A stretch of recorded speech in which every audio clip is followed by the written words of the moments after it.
All right, let's call this meeting to order. It's February 11th, 2001. We're in the Olentangy Administrative Offices. Mrs. Hatfield, could you please call the roll? Mr. King. Here. Mrs. Patrick. Here. Mr. O'Brien. Here. Mrs. Wagner-Fiesel. Here. And Dr. Weiss. Here. Thank Let you. us stand and say the Pledge of Allegiance.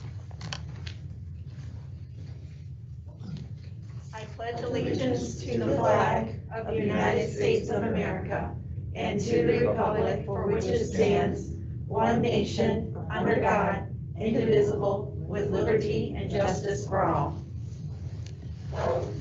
Welcome, everybody. We have a full agenda tonight, so first order is to approve tonight's agenda. Do I have a motion? So moved. I'll second. Any further discussion? Call the roll, please. Mr. O'Brien. Yes. Mrs. Patrick. Yes? Mr. King. Yes. Dr. Weiss. Yes. And Mrs. Wagner-Fiesel. Yeah. Thank you. Thanks. First up, we have a presentation on the portrait of a learner, Vince DiTilio. It's your turn. Come on down. Also, Good evening, Katie Branson. Hi, Katie. Hi, Katie. so hi everyone, it's good to be here tonight and kick you off with a really great presentation about something I talked to you before about, but this is really the official kickoff for this. So we're just gonna share a little bit about the process and also share some media we created around it that's going out. So, it's really widely understood, and I think everyone agrees that someone's success is not just based on what they know. It's how they interact with others, how they interact with ideas, and how they use those skills. And I think as schools, we have known that for a long time, but I think school districts have struggled to figure out how do we clarify, how do we identify, and how do we develop these other skills that are very important for a student's success. So, college and career readiness has been around as a term for that. The 4 C's, and also social emotional learning. But although all of those have merit, and we've studied those and looked at those, we really felt like they never gave us a plan to really impact our students here in Olentangy, and one that really is based in the sort of the beliefs and needs of our community. So when we kind of approached this project, we were really looking at what we could do to facilitate maximum learning for each student and kind of take a new look at that. So we started with a really simple question. And that question is just what do we want our students to be like as adults? We went back and forth and around, but we kept coming back to that question. And we, as a curriculum team for a long time, were just wondering, what would parents say to that question? What would students say? What would staff say? And how would those responses be similar to or different to what we were talking about and discussing as a curriculum team? And, eventually our curiosity got the best of us. Jack and I partnered up and sent out some surveys to staff, and 2 years later through this process and thousands of responses, which is kind of cool to think about, I feel like we're finally there. We finally made it to a point where we've identified these 4 dispositions that we really feel like moving forward will benefit our students inside and outside of the classroom. The portrait of a learner truly, we feel like, helps everyone flourish here in Olentangy. I'll let Katie go ahead. Get the next slide. Yep. So during the genesis of this project, we chose to call it Portrait of a Learner specifically, and not Portrait of a Graduate. We felt that by concentrating on these dispositions of a learner rather than just our graduates, we will focus more on process rather than just a product. This also means including more than just our graduates, our students, in the process of becoming learners. In this way, we would be more inclusive, inviting our parents, our staff members, administrators, community members to show up as learners as part of one Olentangy.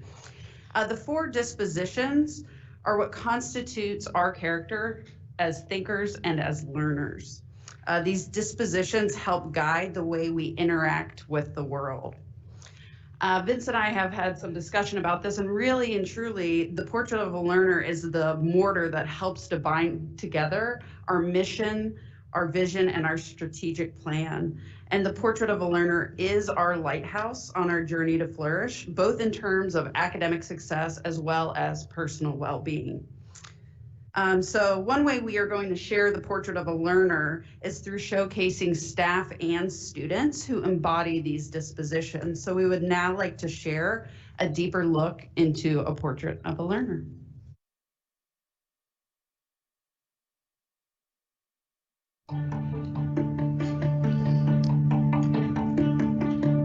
At Olentangy, we take great pride in our educational excellence. The opportunities and lessons our staff provide, paired with our students' academic accomplishments, continue to position Olentangy as a top district across the state and nation. But academic achievement is not the only focus in the classrooms. In our research and through conversations with staff, parents, and community members, we have listened to what is important to our stakeholders and expanded how we view success to create lifelong learners in ourselves and our students. Olentangy's curriculum team has expanded on the character development already taking place and created a guide called Portrait of a Learner.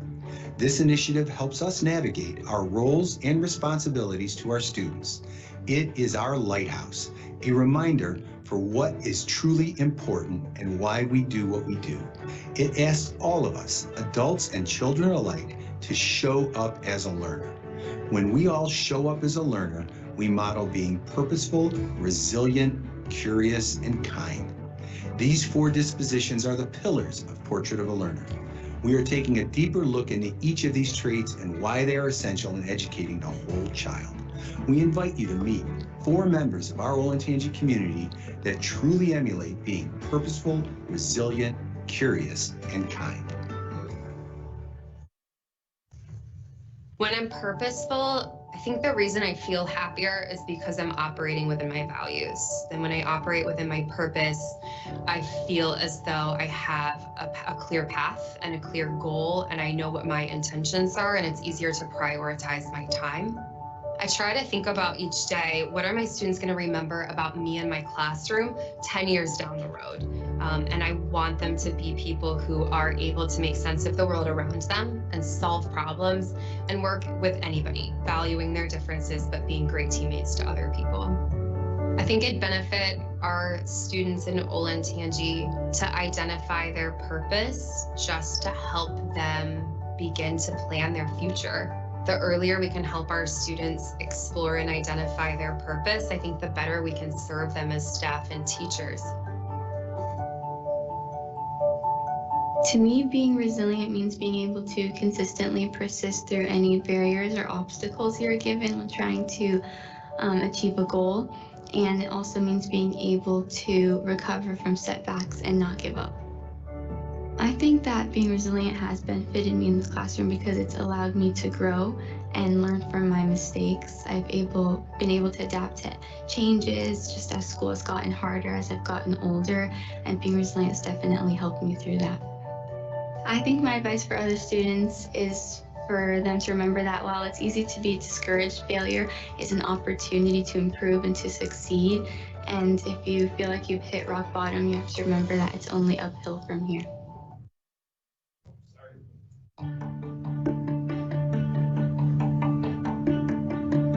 At Olentangy, Advice for other students is for them to remember that while it's easy to be discouraged, failure is an opportunity to improve and to succeed. And if you feel like you've hit rock bottom, you have to remember that it's only uphill from here. What I think it means to be curious is like wanting to know more about anything, like science, religion, people, and languages. When I'm feeling curious about something, I either ask my parents, my teachers, sometimes my friends, and Siri and Google. My teachers and classmates help my curiosity by answering my questions and then bringing up questions that I didn't even think I was gonna ask or I didn't even know about. So like science questions, like I didn't even know before what was erosion. But when I learned about it, I became more and more curious. I even learned that it takes 1 million years for erosion to happen. If you're curious, you want to know more. And if you know more, you become smarter. And if you're smarter, you'll live a good life. I think that there are 2 different sides of kindness. I think one side being what you see. It's being open, it's being compassionate and empathetic. The other side can be tough, and it can leave you feeling less than kind, especially when dealing with someone's integrity. But at the end of the day, it's rooted in empathy and acceptance. I think that kindness is important in the Olentangy community because it opens the lines for communication. It makes it a safe place. And having those lines of open communication can really impact somebody's life in ways that we might not necessarily know. Wow. I am always impressed when I hear personal stories from our staff and students. As you can tell, these dispositions are part of our culture. Purposeful learners are aware of what motivates them and have a clear sense of who they are. Resilient learners bounce back from adversity, create meaningful goals, and see challenges as opportunities. Curious learners ask questions and use critical and creative thinking. And kind learners bring out the best in others, respect different viewpoints, and show empathy. In our mission to facilitate maximum learning for every student, we know that implementing these portrait of a learner traits in and out of the classroom will create opportunities for everyone to flourish within our schools and beyond.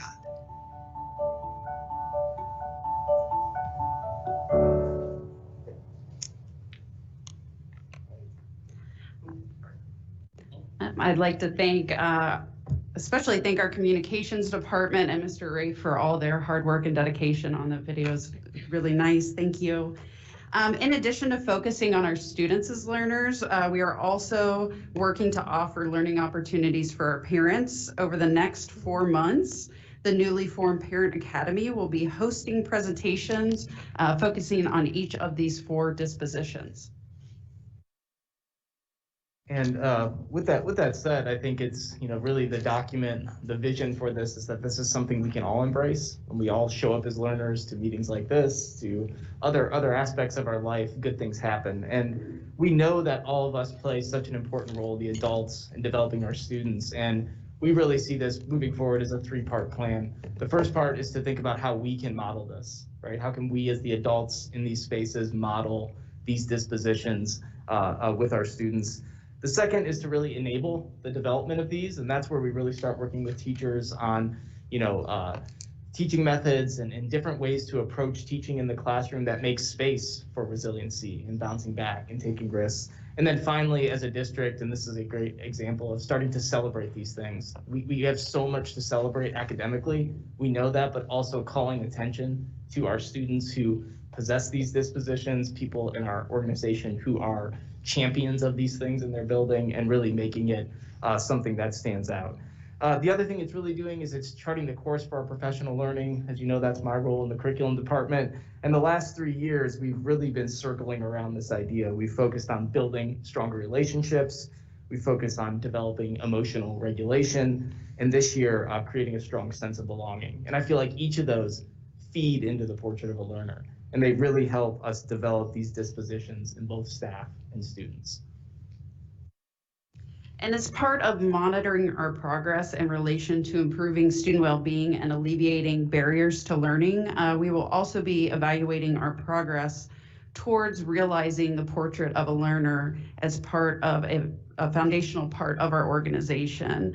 So in addition to continual feedback from our stakeholders, we also expect to see positive gains in data related to student well-being and our organizational climate and culture. This includes increased positive outcomes as reported by our Panorama student well-being questionnaires.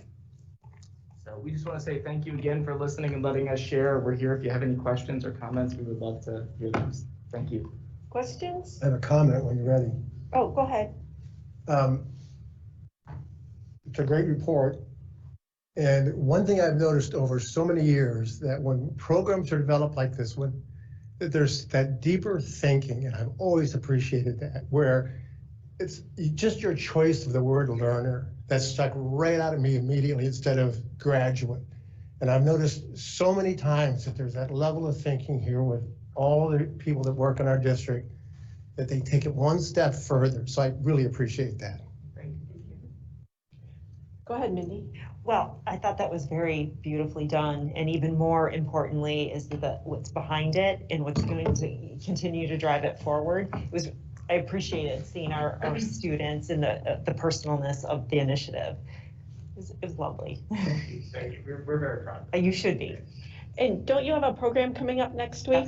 Next week. Yes, go ahead, Casey. The first of the series of 4 Parent Academy presentations related to the Portrait of a Learner begin next week. We will begin on Wednesday evening with our focus on our first disposition, which will be purpose. And we're actually, each of those feature either a teacher or an employee or a friend of the district. So the first one is featuring Derek Birch, who's an English teacher at high school and the founder of Erase the Space. So if you've ever talked to Derek, it's worth hanging out with him for a little bit. Yes. We'll be featuring somebody in each of those sessions. Yep. I love the Erase the Space program. So do I. I actually was speaking with someone today about sitting through his Erase the Space at one community.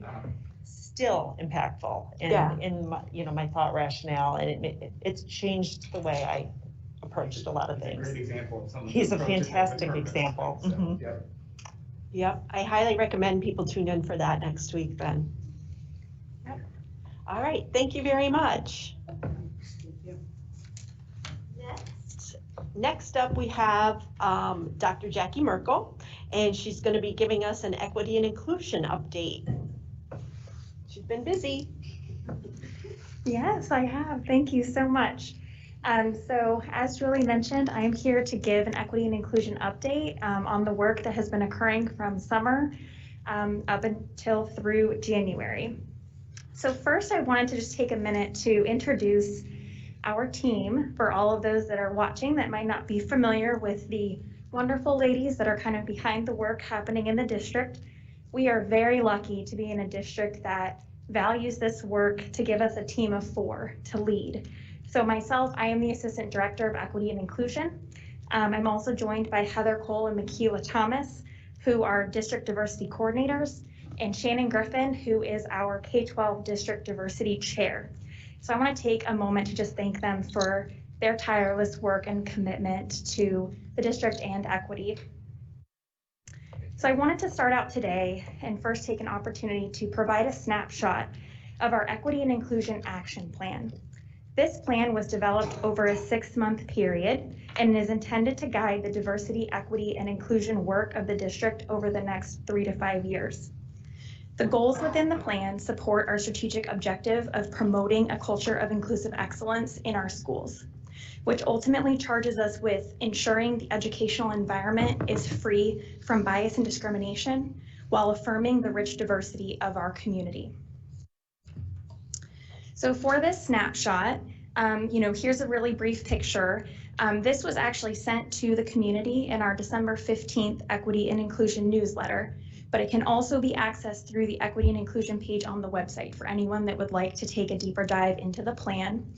But this plan was approved by the district leadership team in December of 2020. The plan has 32 goals that are categorized under our 5 drivers of change: measurement and accountability, policy and handbook, recruitment and retention, training and education, and stakeholder engagement. And you can see the breakdown in the number of goals within each driver there on the slide. The goals were developed after listening to the ideas and feedback of a variety of stakeholders and groups in our community, including students, alumni, parents, teachers, and community members. Many ideas that were shared at our 5 town halls on racial justice that took place in June and July were also incorporated into the plan, and we had about 500 participants on those 5 calls. So at this time, I'd like to kind of transition to do a deeper dive under each of those 5 drivers of change and to highlight some of the work that we have been undertaking as a part of this school year. I have made every effort to also incorporate as much data as I can to kind of show you how we're growing and how we're kind of collecting this information to show our progress. So measurement and accountability. As previously mentioned, our Equity and Inclusion Action Plan was approved by district leadership in December. This will guide our work for the next 3 to 5 years. And by creating this plan and making it available to the public, we are working towards developing transparency around achieving our goals and that we have a clear guidepost to hold ourselves accountable to progress. Starting over the summer, the technology department asked members of the curriculum and equity and inclusion team to support the creation of a rubric to help to vet our digital resources. This rubric incorporates a hard stop for any resources that include stereotypes or bias. An equity and inclusion team member is also a part of this technology application review committee and supports accountability in ensuring we're vetting our digital resources for equity and inclusion, which is also part of being fiscally responsible. This year, the curriculum team dedicated $1,000 to each building to purchase diverse titles for their library media center.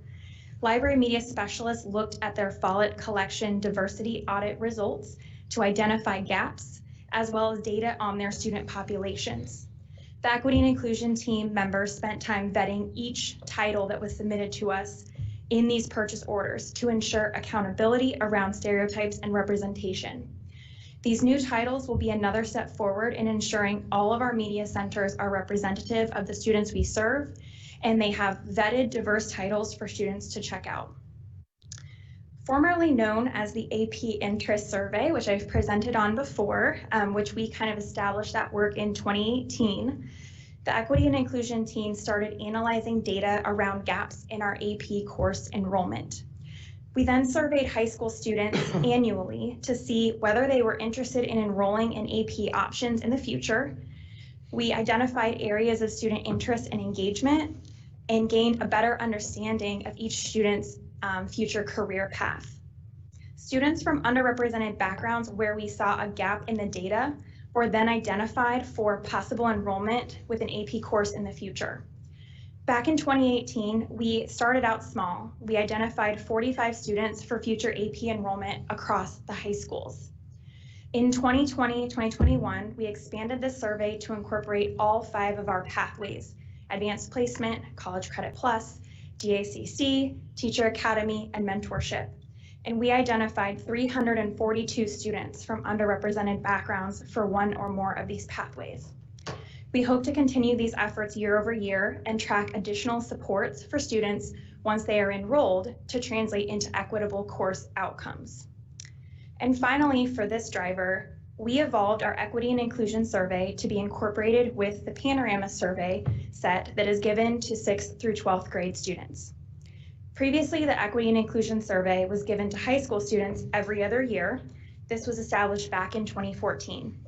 Now we have middle school and high school students offering their voice to their experiences twice per year. This allows us to collect better data. These anonymous surveys bring a way to measure our progress and also disaggregate across diverse racial, gender, ability, English language learner status, and grade level groups. The data for October 2020, which provides us an overview here on the screen, is really baseline data that we can use to hold ourselves accountable to see growth over the years. So as you can see, and this is just a snapshot, underneath each of these, there's actually additional questions and you can break out the data. But just to provide an overview, we had about 8,000 students in 6th through 12th grade that completed these surveys, and 72% of our students responded favorably around diversity and inclusion in the district, and 55% of our students responded favorably around cultural awareness and action in the district. So we can see we have a lot of room to grow, but again, I want to stress this is baseline data, so it's the first time we've ever collected this. Recruitment and retention, our second driver. The Equity and Inclusion team, in collaboration with Human Resources, the certified and classified administrators, developed an implicit bias training specific to the hiring process for our district administrators.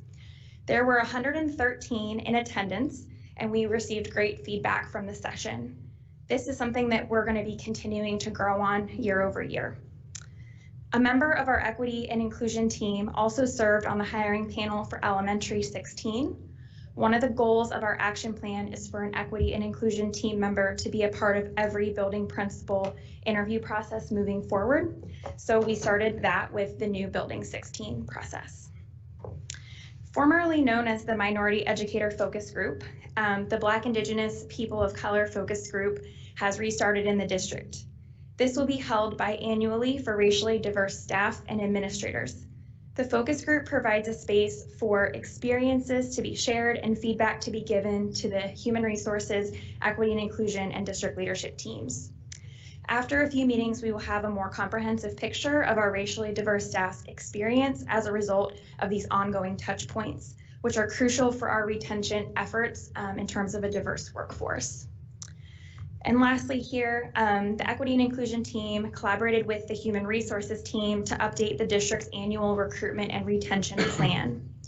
To determine the effectiveness of this plan, one metric that we can look at is our hiring data over the last couple of years.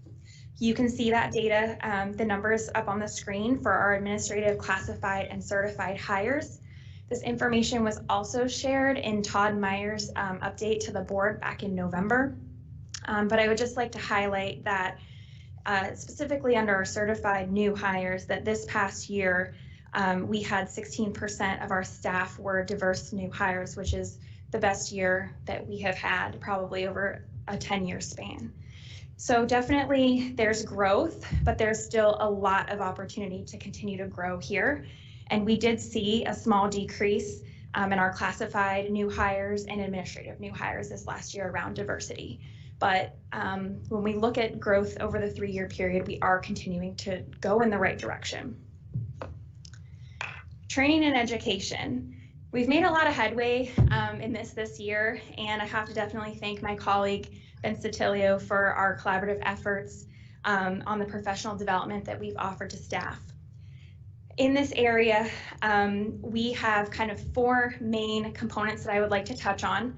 This slide is all basically professional learning experiences that we have provided to our staff at a broader level. So we had about 35 staff members that were interested and attended the Teaching Black History Conference that was held virtually by the Carter Center for K-12 Black History Education out of the University of Missouri. Prior to the start of the school year, all of our certified staff members took a bullying and harassment module that went over processes and procedures for reporting, as well as a module on sense of belonging and anti-racism to kick off our professional development program for the year. On PD Day 1, our staff experienced learning around a sense of belonging and the history of race and racism. This was for all certified staff members and building administrators. Our feedback survey for the learning opportunity showed that 89% found the day valuable or very valuable to their professional growth. Only 14 staff members out of 1,241 mentioned that they did not find value to their professional growth. The equity and inclusion team also led conversations around cultural appropriation for our elementary art educators and elementary music educators, a topic that they were interested in exploring, so we provided that for them. On PD Day 2, our staff experienced learning around building a sense of belonging through language, our verbals and nonverbals, as well as mitigating our implicit biases and how to address microaggressions that damage belonging. Our feedback survey from this learning opportunity demonstrated that 76% of staff found it valuable or very valuable to their professional growth, and only 24 staff members out of 1,131 did not find value to their professional growth. A version of this training was also provided to 200 instructional aides, 50 drivers from the transportation department, and 160 drivers from the transportation department and 50 head coaches, athletic coaches at Orange High School. We are also going to be working with the other high schools over summer, I believe the first week of August, to provide a similar training and experience. One piece of feedback that we heard from instructional aides was that the discussions on belonging made me think how to find more ways to help nonverbal students feel a better sense of belonging in the classroom. These were very relevant topics applicable to my role as an aide and a parent in the district as well. Thank you. On PD Day 2, our counselors also received a session on supporting our transgender students from the Clintonville Counseling and Wellness. This training covered specialized support and awareness of mental health needs for LGBTQ+ students. There were 3 other kind of highlighted areas for training and education. The first is that our district leadership team and board members took part in 3 professional development experiences this year, which we were very excited for. 2 book studies that were led by the Equity and Inclusion team, and a training that was put on by the Kirwan Institute at Ohio State around implicit bias and microaggressions. Additionally, 196 staff members are enrolled in staff book studies led by the curriculum team and the Equity and Inclusion team. These book studies focus on anti-racism, implicit bias, microaggressions, and facilitating race conversations in the classroom. And finally, the Equity and Inclusion team has begun developing Heritage Month documents that curate resources for classroom integration. So far, we have created one for Hispanic Latinx Heritage Month, Native American Indigenous Peoples Heritage Month, and Black History Month. Next up is Asian American Heritage Month, which takes place in May. We plan to add new documents each year and keep expanding upon these for use. So we found that it was manageable to do about 4 per year and really do them well and have them be quality. So as you can see, we have baseline data demonstrating how many educators viewed these resources. So with the first one, we had 359 unique viewers of that document. 260 for the second and 270 for Black History Month, and we're not halfway through yet. This shows us that we have room to grow in ensuring broader and more consistent application. What it does not show us is how many educators who viewed the documents integrated the resources from it. It also does not tell us how many educators are utilizing resources and lessons they've created on their own without our support. So we have more data to collect in this area to understand how broad spread the integration is. And lastly, stakeholder engagement. The Equity and Inclusion team this year started a community newsletter to bring greater awareness to our work with the community. This newsletter was established in October and sent to 41,000 families. The second edition was released in December. And this is also a collaborative effort with the communications team, so I'd like to give them a shout out for all of their support. The Equity and Inclusion team also started the Student Leadership Advisory Council a couple years ago, and interest in this committee has continued to grow. The council provides us with an opportunity to have a forum with the most needed and urgent voices, those of our students. Our goal is that the learning that students experience as a part of the group, such as strategies for how to disrupt and interrupt racism and discrimination, will be taken back into the buildings from these student leaders to help impact culture. We had 53 student applications and 17 teacher recommendations for this council, the most we've had this year. We engaged in a blind review of applications, and we selected new students for the council. We currently have 28 students serving in this capacity. This year, our preschool has also taken up the work of diversity and inclusion in an exciting way. They have kind of appointed their own liaison to lead the work. Her name is Sarah Pieto, and she hosted a preschool identity development and bias parent cafe, where parents were given the opportunity to reflect on their own social identities and upbringing. They gained a deeper understanding of anti-bias parenting, positive identity development, embracing identity, identifying unfairness, and advocating against prejudice and bias. Parents were given actionable takeaways to implement the framework easily into their lives in a developmentally appropriate way, and offered ideas for how to have open conversations with their young students. The district also hosted our very first MLK Day of Service, which we are really excited about and really proud of how that event went. So this is the first event in our One Community conference series for this year. You can see the number of donations that were made and to which organizations up on the screen. A huge shout out needs to be given to our amazing community members that made this possible, really showing up on force to give with care and kindness. We blocked Orange Road, and a police officer had to come to see what the blockage was. So we were very proud of that. We were told that we made the largest single donations in the history of the Diaper Bank and LSS Choices. The Diaper Bank distributed 44% of the donations within 2 days to the Common Ground Free Store, People in Need, Ashley Friends Who Share, and the Buckeye Valley Pantry. Additionally, we provided so many snack kits that Choices was not able to have them all, and so they shared them with the Faith Mission and food pantries as well. We hosted our second One Community event on January 30th. We had Elena Aguilar, author and instructional coach, and Barbara Fant, a local poet. We had approximately 200 in attendance, and the event, 91% of those who filled out the survey form rated their satisfaction with the learning and topics as a 4 out of or 5 out of 5. One attendee wrote, "Both presenters were amazing with their engagement presentation. They were open and had so much to share and did so in a concise way. I love that Elena was able to take questions and give meaningful answers. I feel like usually during the Q&A, people tend to answer in generalities or absolutes, but each of her answers had depth and meaning. I also love that Barbara opened up her presentation for such depth of reflection." And finally, the Equity and Inclusion team, in collaboration with the curriculum team, developed the pre-K and through elementary and secondary reading and activity calendars for the first ever district-wide African American Read-In, which is an initiative of NCTE, the National Council of Teachers of English. We will be hosting book talks for both levels on February 2nd. The RSVP can be accessed through the district newsletter that was sent out today. So next steps. I just wanted to wrap up by highlighting some next steps of our future work.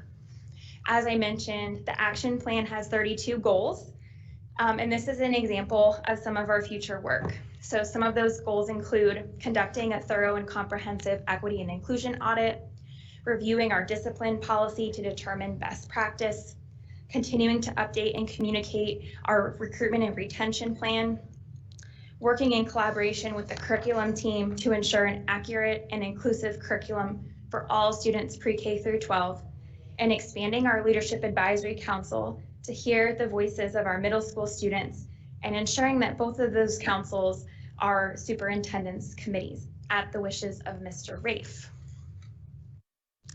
And lastly, I'd just like to highlight, as I mentioned, the One Community Conference shifted to a series this year. So instead of a one-day event, we have 6 different events for people to partake in.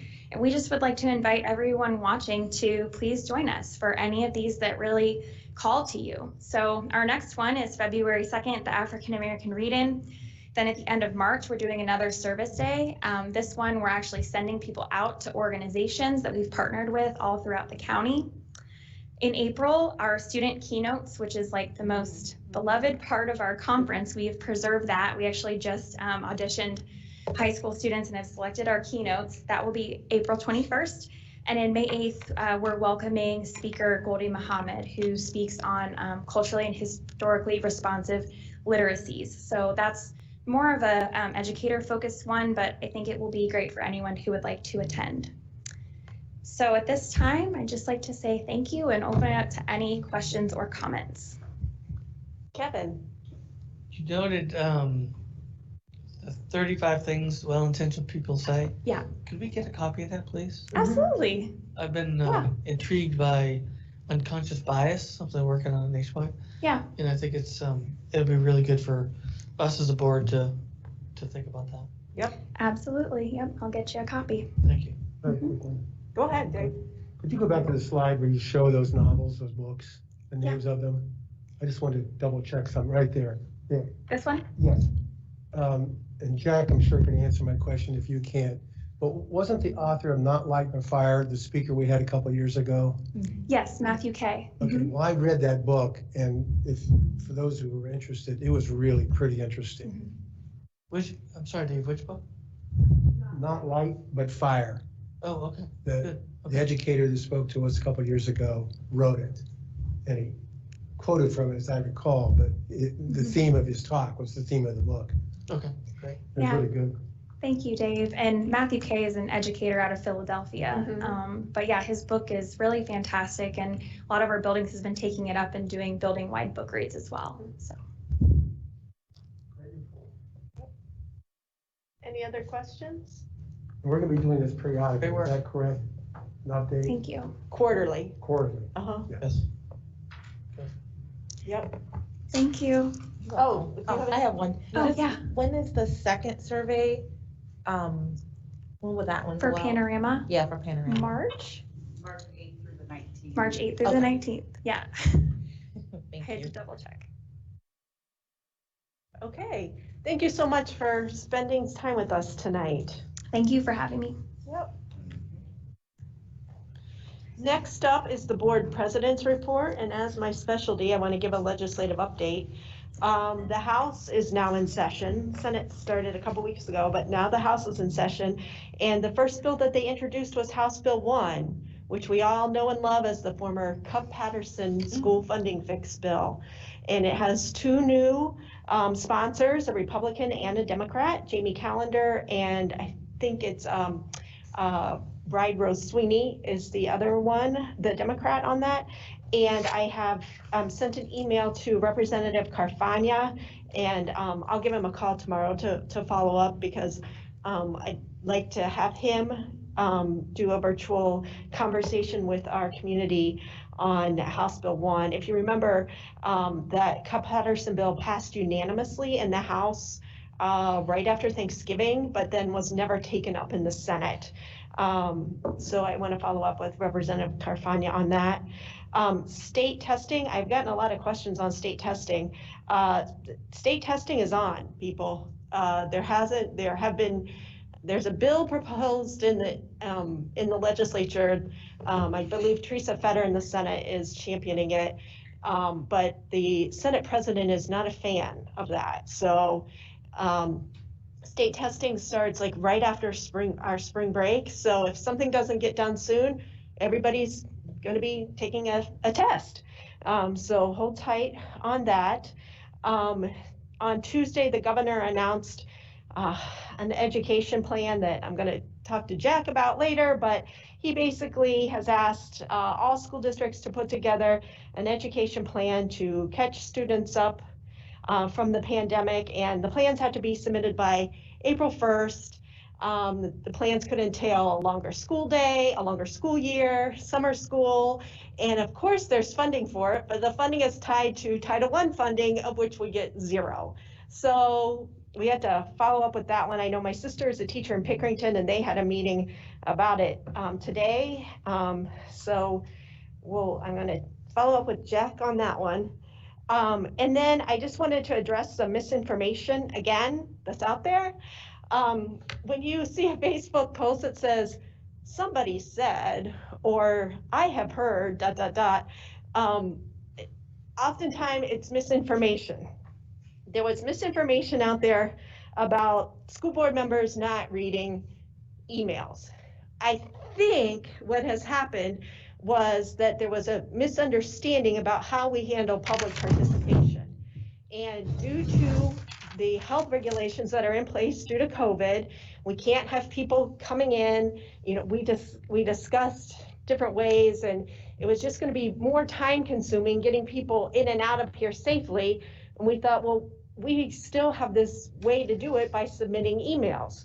So what has happened is there have been a couple meetings where not all of, because of the rules regarding public participation, it's 30 minutes of total public participation, and each individual has 5 minutes each. And our treasurer keeps track of this. We have had so many emails that we can't get through them. So they have been emailed to us in the past. So if we couldn't get through them all that night, they're all emailed to us so that we can go through them, and we do go through them. Then at the last board meeting, I said, well, for full transparency, the people listening didn't get to hear all the emails either. So can we post the emails? So those emails have now been posted. So we read as many emails as Krista could get out of her mouth. And when the time was up, she then had them all scanned in. It's like over 30 pages of emails that are now placed up on our website under the board information part of our website. So all of the emails are there for us to read and for everyone to read. So you don't even have to file a public records request anymore to get public participation emails. They're right there for full transparency. The other thing is we do then get other emails that are not for public participation, but just other emails throughout, and that's great. And sometimes they're addressed to Mr. Rafe and the board, and he'll address those, and sometimes they're just addressed to the board, so then the board president, usually answers those. If they want an answer, we'll answer those. But I just want to warn you, if you send me an email today, I won't answer it today because I'm at work. And so I left work early to go because of weather. I was at work all day and then I came here. So if you sent me an email about tonight's meeting, I haven't responded because I've been at work and then I came here. So I just wanted to lay that out because there was misinformation that we're not reading all of our emails. We are reading all of our emails. So I just wanted to set the record straight. And that is all I have. I believe it's time for the superintendent's report. Mr. Rafe?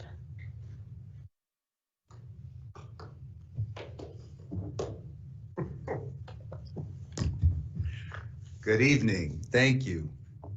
Thank you for that. I wish Vince and Dr. Kate Branson and Dr. Jackie Merkel had stayed so they could have heard me say nice things about them, but just hearing them, both of them present just makes me so proud. We have just such an outstanding curriculum team that does great work.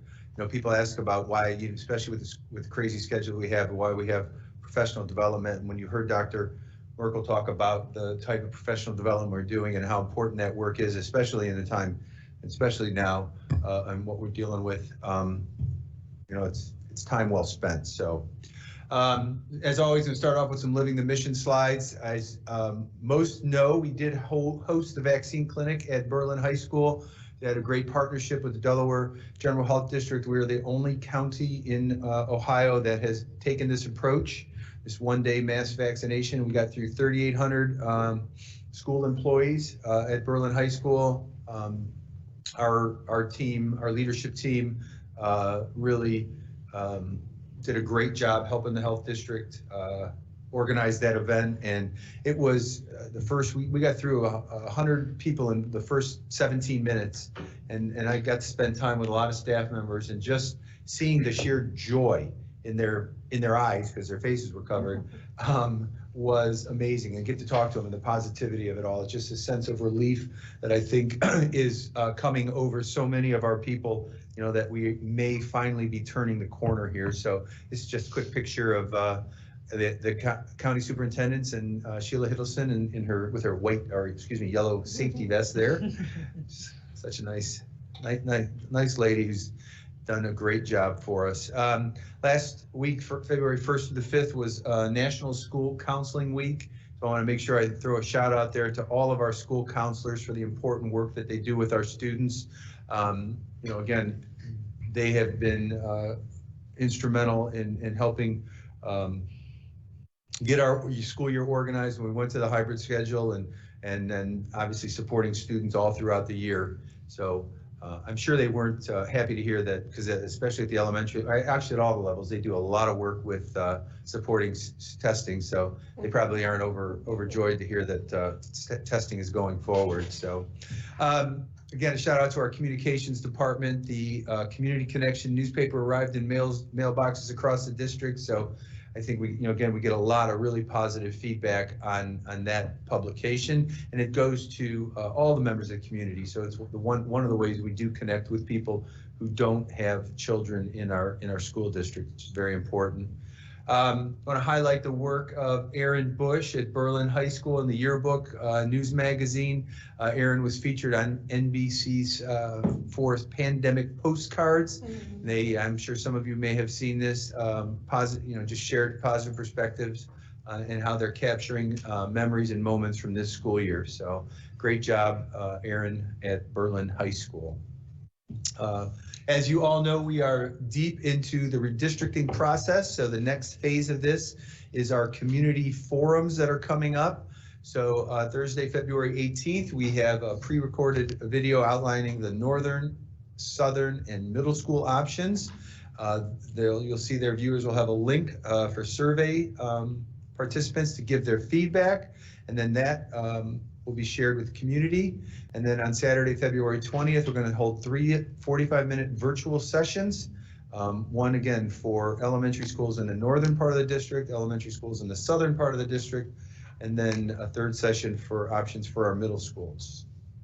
You look like you have a question, Mrs. Fiesel. Middle schools?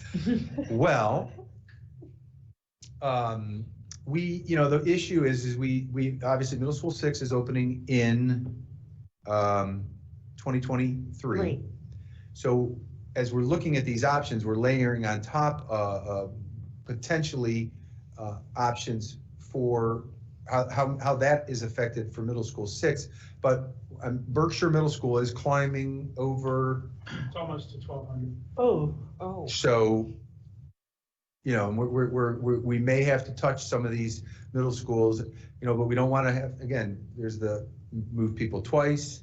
If we're going to move them, are we going to move, if that move would indeed happen, it would be a move that would then definitely move kids into middle school 6, when that comes down the road. So, it just, we've got to look at it because we can't have Berkshire climb above what it looks like in the next 2 years. That's the biggest troublesome spot. So never ends, always fun. Highlighting a couple action items you see there are tap fee for with Delco Water for elementary 16, which today will be the last day we're calling on elementary 16 because you guys are picking a name for it here today.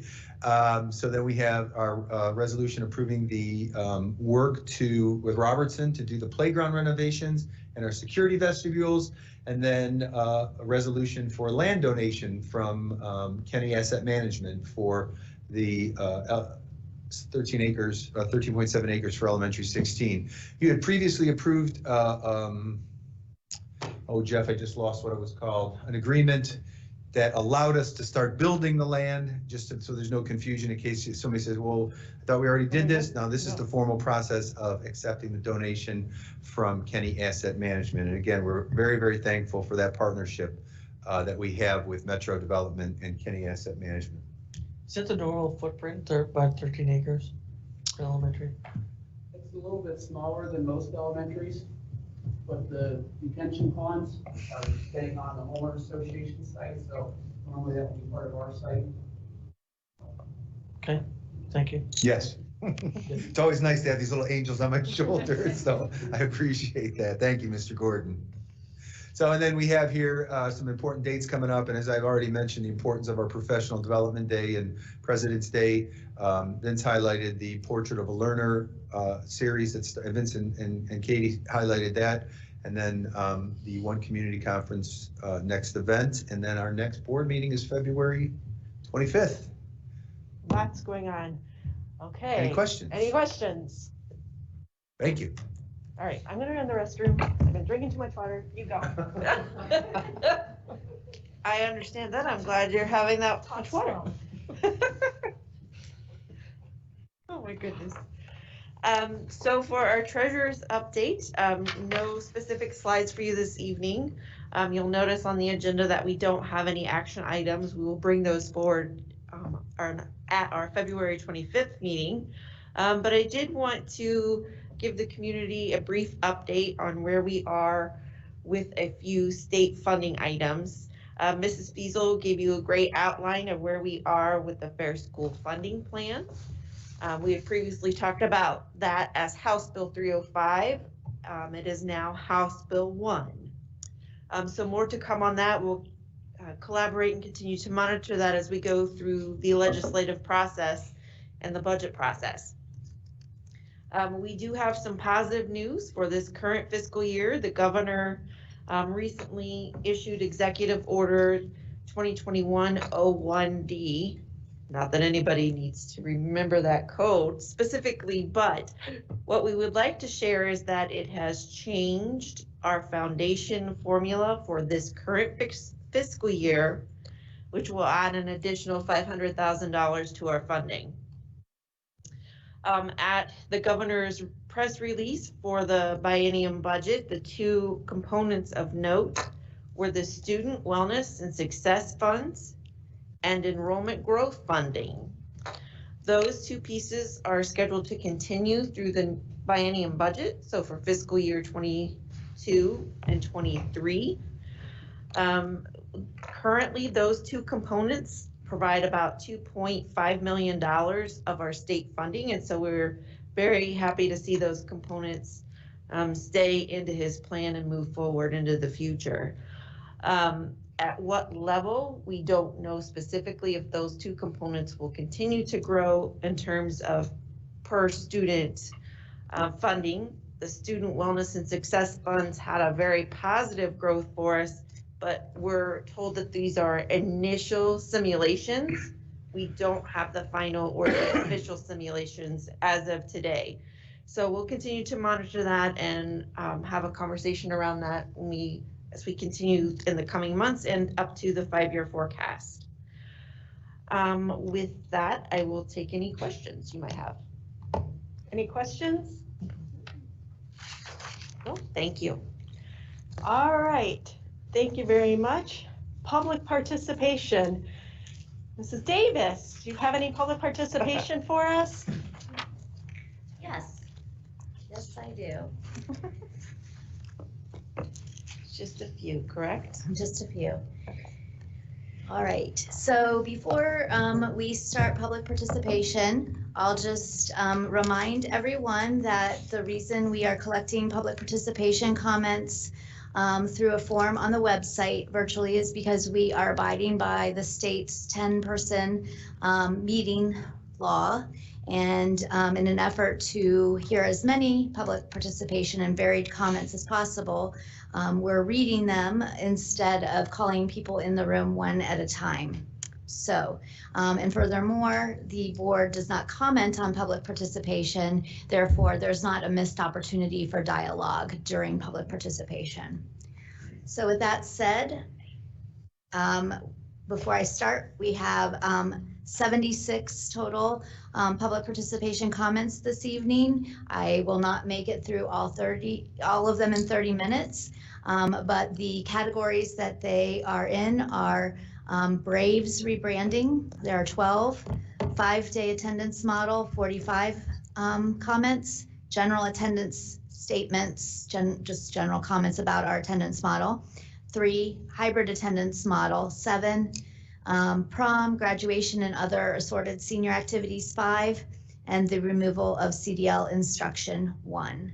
And I am going to read them in the order in which they were received, starting with one that was received after the meeting started last time, January 27th. And just as a clarification, when we do have regular public participation, people sign up, so we take them in order that they were received then too. So we're being fair on this. Yes.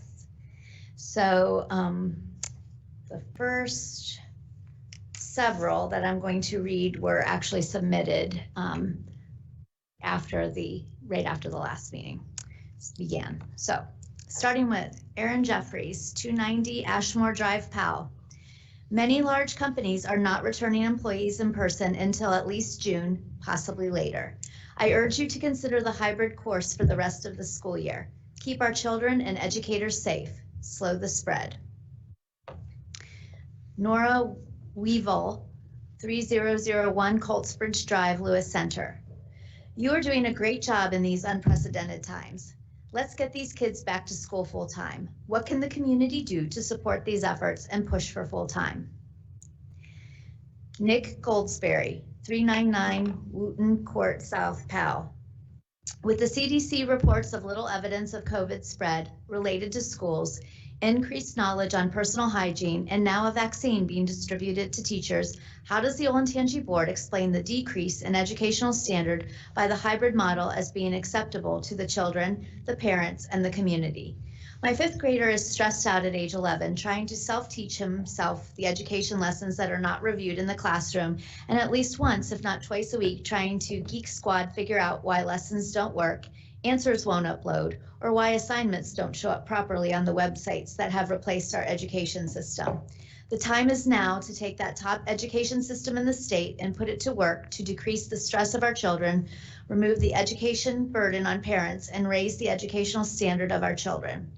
As a parent, I don't understand how private schools can operate under the same conditions as the public schools, but provide a better education for their children. It's unacceptable and unfair to our children. Jennifer Russell, 9341 Wayne Brown Drive, Powell. Concerning full-time schooling beginning in March, with the current issues getting teachers vaccinated, it would be highly irresponsible to begin full-time schooling, especially since the more contagious variant of COVID-19 is making its way through the state and is set to be the dominant strain by March, with the advice of Dr. Fauci to begin double masking. Until vaccines are available for the majority of folks, the parents of the students, as most students are not vaccine eligible at this point, it's best to limit contact and continue hybrid and CDL. Tracy Green, 2200 Kildare Place, Galena. My child is a senior and needs to be in school full time. She needs the interaction and the ability to get ready for college. Lena Will, 2509 Frisian Lane, Powell. Yes to 5-day school. Wendy McDonald, 2310 Ashbury Close, Powell, Ohio. Please, please, please open the schools full time. The risks of keeping the children at home far outweigh any perceived risk at school. Many districts have children in school full time successfully. That should be our #1 priority. My children have missed out on so much. My first grader cries when I tell her it's an at-home day. She is light years behind my 2nd grade son. She has never been in school for more than 2 consecutive days after almost 2 years of school. Please, please give our kids what they so desperately want and need and are safe having. 5 days a week in school. There has been zero transparency about what we are waiting on to make this happen. Please be truthful with us. Our tax bills are increasing and our services are decreasing. We deserve to know the thought process and the measured criteria that you deem necessary. Please. Shilu Marchawala, 81 Lincoln Street. We should continually do hybrid for this year as the cases has been highly mutated of coronavirus going on in Ohio as well. Since the kids are not going to get vaccinated until we don't know when, it's safe to say hybrid is working now and let it be that way until the school year ends. Then we should evaluate over the summer how safe it is to open full time. Lauren Collins, 5041 Cornice Court, Galena. We fully support our students returning to the classroom full time. We trust the school will make a safety a priority and believe that the best environment to learn and grow is in the classroom. Rachel Getzinger, 2618 Carla Drive, Lewis Center. Contact tracing was not a priority for teachers, have not been asked by administration for seating charts after a positive case has been identified in their classroom. Teachers have contracted COVID-19 from their students. District families are not following CDC guidelines with regard isolation, quarantine, and reporting positive cases to the health department, thus putting teachers and students at risk. There is no CDL option available for those currently on hybrid that do not want to return to the full-time in-person schedule. There are not enough vaccines available to our district to protect teachers and staff when full population is back in the schools.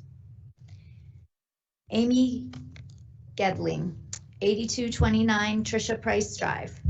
Please, please, please, please bring our children back to school full time, 5 days a week. We are new to the district this year and are so disappointed that our children are not back full time yet. We moved from Lakota schools and Mason City schools were our neighbors. Both schools are and have been back full time. Olentangy schools are ranked higher in the state and we expected that they too would bring everyone back. Lakota has moved mountains to make this happen for their students. We were also the first school in the state prior to shutdown that had a practice remote learning day and never went back after spring break. Every family was sent home with a Chromebook that needed one. They all went back in August full time. Please reach out to them for help on how to do this if unsure how to manage. Matt Miller is a wonderful superintendent and I'm sure would be happy to assist or share the measures in place to make this work if we aren't already do them, which I suspect we are. That is the frustration. We are taxpayers and those they don't want to or don't feel safe sending their kids back are free to unenroll from any time and choose a certified online school. Our hybrid kids are suffering and struggling. Even the best students are hurting. I honestly wish at times that everyone would be forced to repeat the school year to ensure a better education for them this year. This is no fault of the teachers. They are doing their absolute best they can to teach them all. 4th grade is a big transitional year normally with multiplication and division and more responsibilities. She loves school but isn't getting all that she should out of the couple days a week that she is there. My middle schooler is really struggling with math and I don't blame him either. Junior high and high school is hard enough when you are there 5 days a week. This doesn't even begin to touch on the mental aspect of them not being there and the depressing days and sadness that all can feel. It's time to put these kids first aside from all the other nonsense. There is absolutely no reason for them not to be in school 5 days a week now and have the science back that up. The teachers are all still getting paid as they are already there 5 days a week and have more stress so. Do the right thing, please, for them. Private schools will become a choice for many if we don't get them back. Olentangy won't be the district it has been built up to be without the support of all the parents and students in our community that it has still now. Thank you for your time. Again, appreciate those teachers who've gone above and beyond to help their kids this year. Teresa Kratofel, 2771 Coltsbridge Drive, Lewis Center. Good evening. I am strongly encouraging the board to maintain the hybrid learning model for the rest of the school year. I know the CDC has issued new guidelines for students returning to the classroom. However, the guidelines state that not only are masks to be worn, social distancing as well as less dense classrooms are to be maintained. I have a hard time believing that all of these guidelines will be achieved and maintained with full student body and 5-day schooling. High school hallways and cafeterias are full now in the hybrid model. Less dense classrooms will be hard to achieve. My daughter has had a few classes that are pretty full now with half the students. Don't get me wrong, my daughter is a senior and I would love for her to have that senior experience. However, the health and safety of the community is at risk, not to mention that more contagious South Africa and Brazilian strains that have now made their way here. Thank you for your time. Chang Ku, 431 Braw-Miller Crossing Drive, Delaware. It appears that CDL option was removed for the upcoming fall semester, school year 2021-22.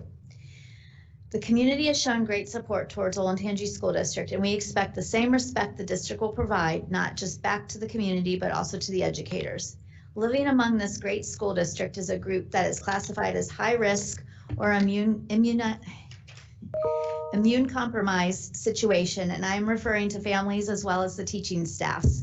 Don't get me wrong, it is vital for kids to return to school as soon as possible, and in some families it affects their jobs. I get it, I totally get it. However, how about the population that is at risk? Why are they not given a consideration when the decision is being made? The request is not a permanent request, as we are in an unprecedented time that is yet to be overcome. All we ask is that unless the high-risk groups are fully protected, there must be a temporary option given, which is the CDL option. Heather Lauterbach, 7511 Tall Pine Drive, Lewis Center. Dear Olentangy School Board members, I'm writing in regard to the rebranding of school mascots and specifically keeping the name Braves. I want to applaud your willingness to remove the offensive imagery and ask that you continue to make the bold move of removing equally offensive language. Many Native American people, including the National Council of American Indians, have made statements specifically about the use of the word Braves. Asserting the use of the word perpetuates the warrior savage myth often associated with Native people. This may come as a surprise to people not part of a marginalized group, and I implore you to rethink your position. The warrior savage myth reinforces the racist views that Indians are uncivilized and uneducated, and it has been used to justify policies of forced assimilation and the deconstruction of Indian culture. The use of this word can be deeply painful for people who identify as Native American and sends a bigger message to the community that Olentangy is insensitive at best. I believe this mascot and the associated name was adopted at a time when this type of racism was acceptable. But we are in a more enlightened time now, and I urge you to embrace a full rebranding, one that sheds painful images and language of the past. Thank you for your attention to this matter. Heather Lauterbach. Dan Krumploff, 3501 Berlin Station Road. Hello, I would like to go on record recommending OSD return to 5-day in-class instruction ASAP. Thanks. Heather Wiedenhammer, 5410 Grand Oak Boulevard, Galena. What is the plan for the 2021-2022 school year? You want the parents to submit intent to return without having told us what the plan for next year is. We deserve a straight answer from all of you and expect it to be honored going forward. Rachel Tate, 1424 Jewett Road, Powell. We have 4 children in this district, and all of them have been negatively impacted by the hybrid situation, academically and/or socially. As an educator, I chose sending my children back into their school buildings because that's their best learning situation. Hybrid is not. I'm so disappointed that OLSD hasn't moved back to 5 days of full in-person classes. We need 5 full days of actual in-class learning. If parents don't feel comfortable with 5 days in person, they can choose CDL.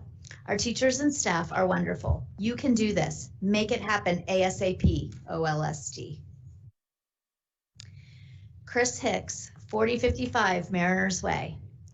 8 to 10 days a month of in-person education combined with 2 hours of busy work on at-home days is not the level of educational instruction expected in this district. It's time to provide a concrete plan and timeline to get our kids back to 100% in-person learning 5 days a week this school year. Similarly, Mr. Rafe and the board should provide an overview of the framework and specific criteria for remaining in hybrid if that's the decision made. Additionally, not allowing live in-person comments from the tax-paying parents of the kids your school district serves is the easy way out and only serves to make your decision in a bubble. Get the kids back in school 5 days a week or start refunding the taxes we've allowed you to use. Todd Huffman, 4824 Alston Grove Drive. Westerville City Schools and Hilliard City Schools both discussed March dates for all in at their board meetings on February 8th. What is stopping Olentangy from joining them? Leanne Barton, 585 Cliffview Drive, Galena. The CDC has evidence that COVID is not spread in schools. The district has been able to start the vaccination of the teachers. We now need to plan to get the kids back in school full time. Our kids are falling behind. Tracy Green, 2200 Killdeer Place. Last year, not being in school full time and being around peers put my stepson in depression and later diagnosed with schizophrenia. My daughter is a senior now and missing all of her senior activities and classmates and lifelong lessons she can take with her through adulthood. I'm hopeful that the school board will find a way to return to 5-day school and allow the students to have some normalcy. Thank you. David DeRiff, 548 Apple Valley Circle, Delaware. How are you planning now for a return to full-time in-person learning for the fall? With schools like Hilliard and Westerville going back to full-time in March, what is the likelihood we will return to full-time in-class learning this year? Carolyn Culligan, 6261 Lake Trail Drive, Westerville.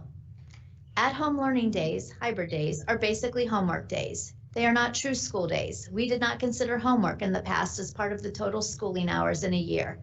We've been in school a total of 47 days, 9 weeks, 2.5 months this school year, Group A, compared to what would have been 96 days in a regular school year so far.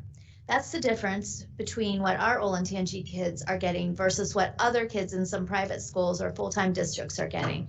And that's how much our kids are falling behind compared to those other schools around the country. The burden is falling on parents to teach their kids at home versus doing homework, especially if they have young elementary kids. Unfortunately, teachers are working full-time, but these kids are getting only half the school year. And I'm surprised there was not a plan in place to continue teaching via online methods on snow days instead of just calling it off for all kids, especially in a year like this.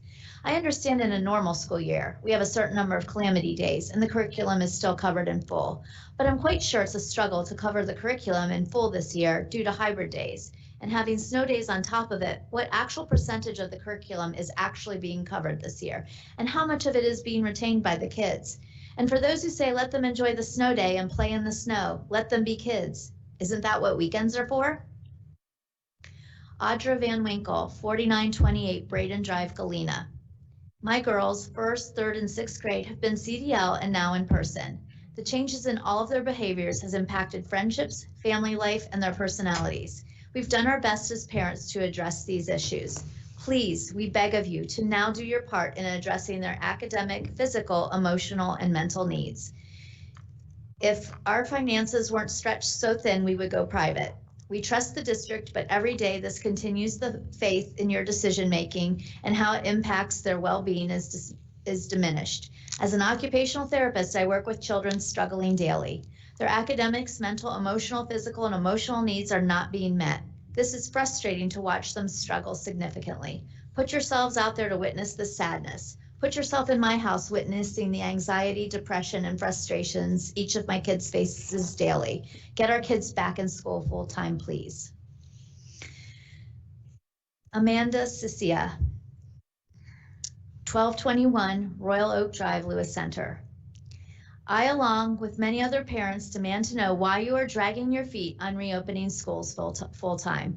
Your lack of transparency on this issue is very frustrating.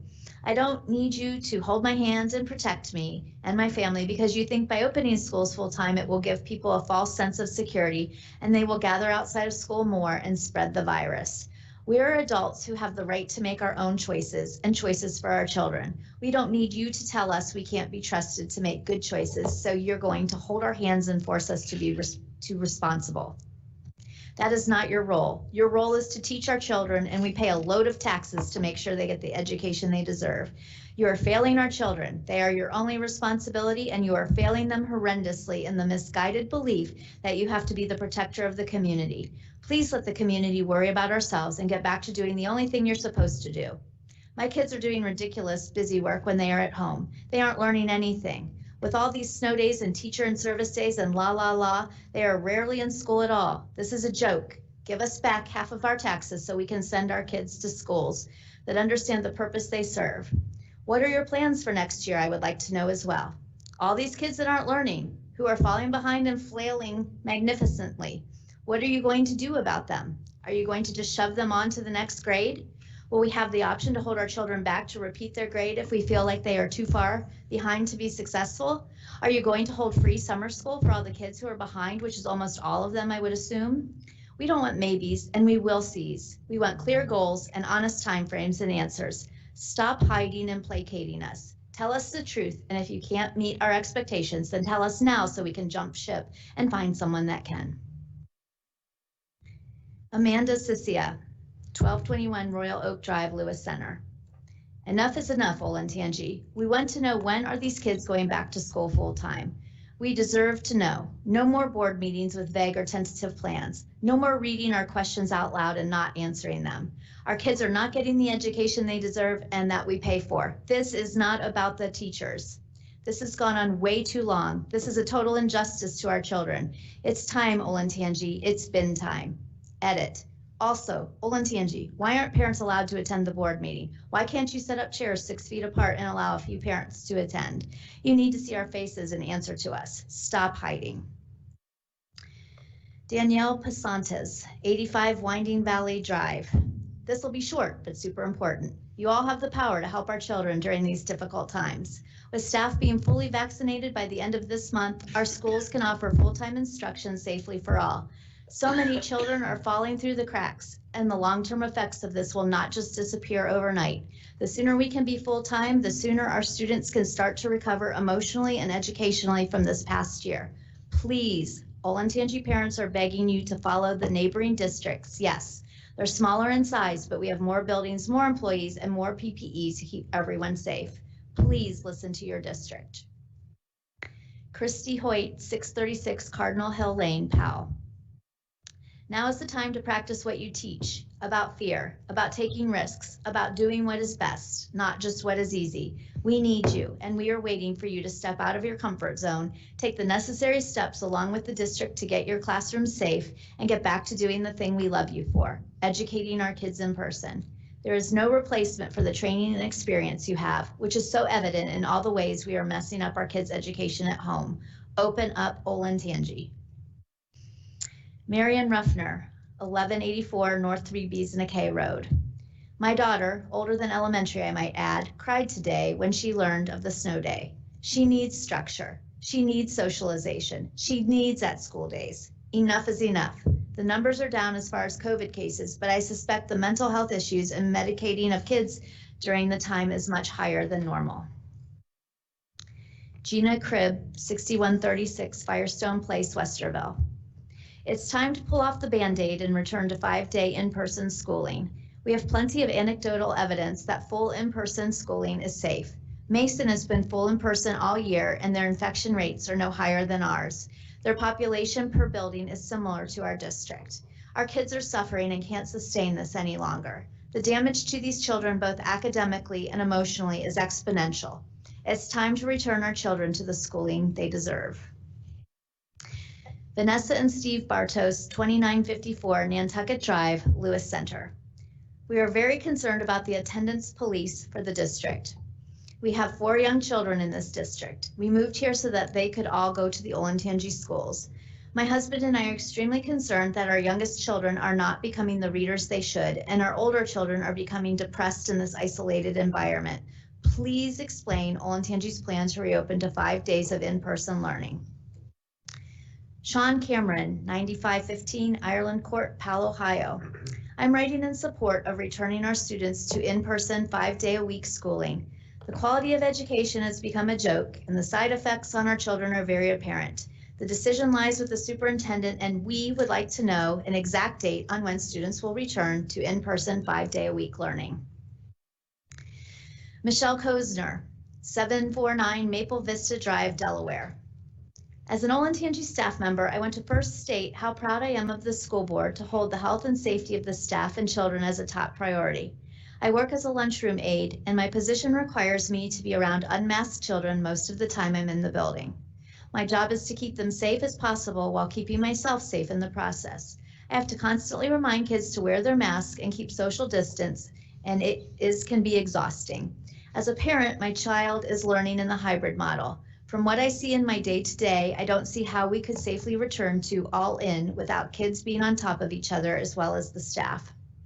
As a parent, I want my daughter learning 100% back in school, but I know the safest way is to continue doing what we're doing.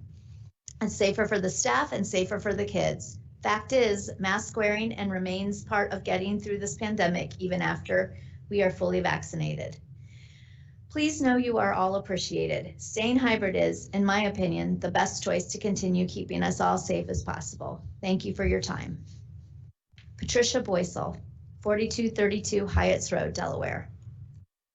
My concerns with full in-person learning are multiple. 1, parents have not been vaccinated and will be exposed. 2, mitigation measures such as distancing are not possible with everyone in school. 3, by the time this occurs, very little of the year is left. This is a significant disruption and will be very difficult for families for just 1 to 2 months of school. Nicole Frazier, 5677 Liberty Road North, Powell. Mr. Rafe, good evening. My family would like to ask for your attention in a very important matter. Our family is not doing well on the current hybrid attendance model. Our children, Declan Frazier, a 2nd grader at LTES, and Quinn Frazier, a 1st grader at LTES, are suffering academically, socially, and emotionally by not being offered daily instruction. There are countless benefits to attending school in person, and denying these experiences to our children that are in such a crucial point in their development seems negligent. At the very least, our children need daily instruction from an actual educator, not from a working parent or a daycare facility or from a computer. We need you to listen to us when we share our needs for in-person instruction. 5 minutes remaining in public participation, please. These are needs, not wants. We don't take the safety concerns lightly. Neither do all of the other districts that have opened full-time successfully.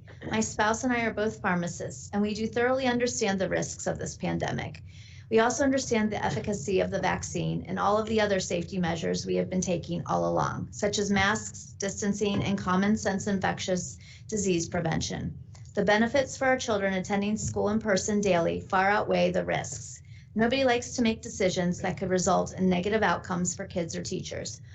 My family understands that pressure. It weighs heavy on all of us, as it should. Unfortunately, our school district has already made decisions that resulted in negative outcomes for our kids and teachers. While nobody could have predicted what the best course of action was going to be, we are equipped with a huge amount of knowledge and expert recommendation now that we can't ignore. My family isn't the only family that's been suffering, but I speak for my family in this letter. We have a responsibility to acknowledge that the next best option is a return to daily in-person instruction. My kids deserve it. My family believes that it is their right to have an adequate education. Please hear us.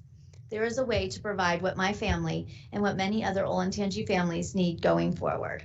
The only way to give our school district what our children deserve is to offer an attendance model that allows the children the options to attend school full-time in person if they decide that is what's best for their family. My family is 100% certain that daily instruction is what's best for us. Thank you for your time and attention to this matter. We know that you have the children's best interests at the heart of the decisions you make. Please help them reach their full potential by getting them back where they belong full-time. Stacy Bowers, 391 Abbotsbury Drive, Westerville. Thank you for all you are doing to keep staff and families safe. I know there are many challenging decisions to be made. We are all doing the best we can in these times. I'm confused about prom and graduation. I've heard prom is on for 4/24 at Express Live from my son at OOHS. I've heard from a friend at OBHS that prom is canceled. Is that true that one high school is on and one is off? Now I know we are one Olentangy, but maybe OOHS is still having prom because they didn't have any homecoming festivities like OBHS did. Can you please let me know what is really going on with prom? Can you also let me know how one Olentangy aligns with these discrepancies, especially the way homecoming and football games were handled so differently? Next, graduation is still really on schedule for 5/23 at the Schottenstein Center, or is that up in the air, still being figured out? And if so, will it be different depending on which Olentangy high school you attend? Thanks for clarifying. Carrie Severson, 6690 Golden Way, Powell. As a parent of high schoolers, enough is enough, Olentangy. You need to share 2 minutes remaining, please. Pardon? 2 minutes remaining. You need to share your plan to get back to school full-time immediately. Our kids are suffering and there is absolutely no evidence that COVID is spreading rampant through schools.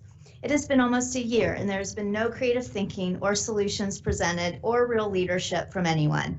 Several large school districts around the area have committed going back to school full-time in March. The teachers have already had 1 dose of the vaccination and will be fully vaccinated the first week in March.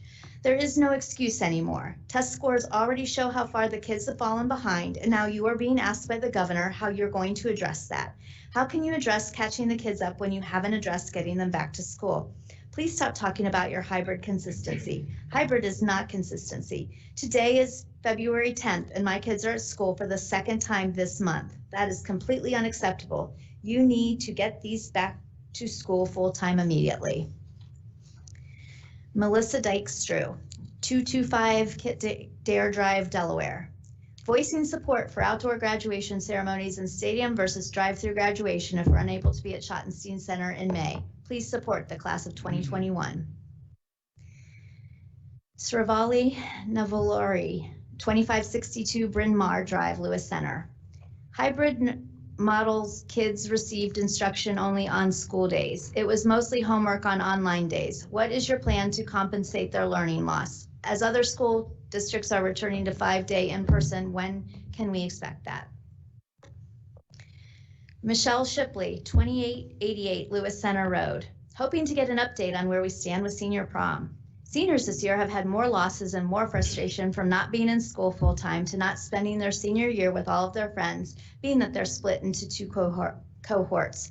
Let's at least give them their prom. My hope is that the school is working toward giving them that. And we're completed with our top 30 minutes, please. Just would like to I read these exactly as they were submitted. Okay, yep. And we appreciate it. And again, these will be all posted online for everyone to review. And just as a reminder, back in January, Mr. Rafe announced that he would give an update to our attendance model at this meeting. We haven't had any meetings since then, since people have said, well, other districts talked about it on Monday. Well, our meeting is Thursday. And so we're talking about it on Thursday. Okay, next on our agenda is what everybody has been waiting for, and that is the discussion to what we're going to call elementary number 16. Mrs. Davis? Okay, so we are going to make a decision this evening, or you're going to make a decision this evening. We are going to talk about the elementary 16 no longer being called elementary 16. Just a quick recap, the board policy for naming school buildings. You, as a Board of Education, are responsible for the naming of the buildings and/or district facilities. Quick recap, school buildings will have names based on local history or geography with no directional names, so north, south, east, west. And then when we get to mascot names, can be based on local historical figures or animals with no proper names or directional names. Olentangy has 15 elementary schools, as you well know, and they have generally been named after subdivisions, historical references, or area references. So some of those subdivisions are Glen Oak, Alum Creek, Oak Creek, Olentangy Meadows. Some that have taken on names with historical references to the area are Johnny Cake Corners, Freedom Trail, Cheshire, Arrowhead. And then others that are named after area references would be Alum Creek, Tyler Run, Liberty Tree, Walnut Creek. All right. As you know, we opened up a survey for, I think, 2 weeks to have suggestions from the community of names that they would recommend for Elementary School 16. We received 125 responses. 12 submissions included Berlin somewhere in the name. 41 submissions included Peach somewhere in the name because Peach Blow is the road that is near where the school is located, and of course Berlin is the area in which the school is located. And then 42 submissions had historical or area references. And so with that, we kind of boiled these down to 5 choices for you to consider this evening. And they are Berlin Crossing Elementary School, Berlin Meadows Elementary School. So those two kind of fit within the Berlin name bucket. And then we have Peach Blow Corners Elementary School and Peach Blow Crossing Elementary School fitting within those suggestions that came with Peach somewhere in the name. And then finally Shale Hollow Elementary School, which went with the historical or the area references. And so that, whoops, I'll go back to that so you can see that, is what I have for you for discussion. Okay, I'd like to open it up for discussion now. Is there any that stick out or any that we could say, I like it, but there are better ones? What is the area? I'm sorry, Keisha.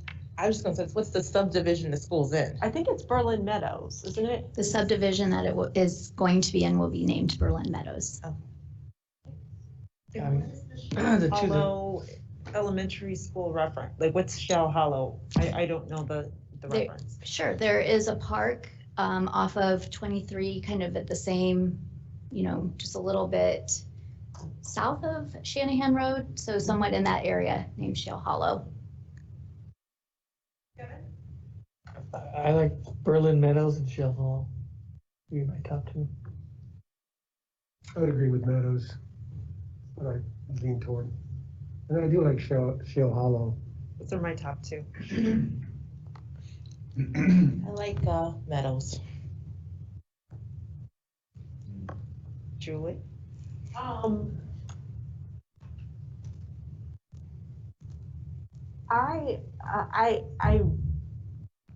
like the idea of the neighborhood naming. Oh wait, but that's because I live in the villages of Oak Creek and we went to Oak Creek. So when people say, oh, I'm going to Berlin Meadows, they usually know where you are. But Shale Hollow is intriguing as well to me. Is there one that is preferred over another and then we would vote on it later in the meeting? Should we take just You'll have, when you do you'll have your board action item as a resolution, so somebody make a motion okay, for one of those names. we can do that. So can we agree that it's between Berlin Meadows and Shale Hollow? Agreed. Yep, agree. Okay. Mrs. Davis, one question. Was there the committee that came up with the names, was there a favorite? Well, that was a discussion in the district leadership team meeting, and these were the 5 that we discussed. So I don't know, Mr. Rafe, would you say that there was a overwhelming favorite from the group? No, we discussed, I would say no, not necessarily. We discussed, that's why we try to present this in a manner that, so the historical reference, you got or historically how schools have been named. We went back and tried to capture all those, some are named after subdivisions, some are named after areas or the historical reference like Freedom Trail or, Heritage as examples. So, we just kind of we know down that list. Do you have from the survey, what the Shale Hollow, why they picked Shale Hollow? I know it's a reference to, obviously there's a lot of shale in the area, and the Olentangy River, and wait for Jack to chime in. I forgot to bring that downstairs. However, I can get that like in about 1 minute if you would like that information. Are any of them acronyms that would conflict with other acronyms we already have? Like, I was trying to think Olentangy Berkshire Middle School, Olentangy Berlin High School. I was trying to do that in my head because you always like to do OBHS and. The acronym will not on any of these conflict. SHES. We do have Olentangy Meadows just as a note, and we have Johnny K Corners.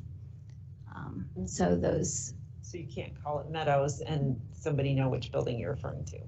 That could be an issue. Maybe this is getting ahead. So where does this map? Which middle school? Where's it going to map? Do we know? Currently, we have not decided that because that's part of the whole process. I mean, depending on where we move, it will be, Randy, go ahead, come on. No, I did not hear his question. Where is it mapped to middle school? Where is it mapped to middle school? Right now. TBD, we have a redistricting process, please pay close attention. Next week. It will be mostly Berlin, mostly middle school 6 eventually. Right now, more than likely, some of it will be going to Hyatt's and Berkshire currently, but maybe Shanahan because of pulling out of overcrowding of Berkshire, like that, but. But high school wise is going to go to Berlin? Yes. Okay. The majority of it. Which is a good point. I think that's a good reference. Is that an issue to go to a school that would have Berlin in the elementary name and Berlin in the high school name? Yes. To me, yeah. Yes. I think it's something. Is it a positive or a negative? I wouldn't want it to be inconsistent. For example, I wouldn't want to go to Orange Middle in Berlin High School. Go to Orange Middle and Orange High, Berlin Middle. You know what I mean? If it's going to map to Berlin, then I think that happens right now with Liberty Middle because Liberty Middle has part of Liberty, part of Olentangy. So, and we did discuss that when we put those still out there. Yeah. And I look at it. So I guess your theory was blown to bits. Theory is what? Your theory was blown to bits. Like goes to Shale Hollow, then Shale Hollow doesn't matter. Right. I think it comes down to when you in the long run, when you go to tell the story, what's the easiest story to tell? In terms of someday when somebody, how did it get that name, or how did it get? Maybe you want to tell the story.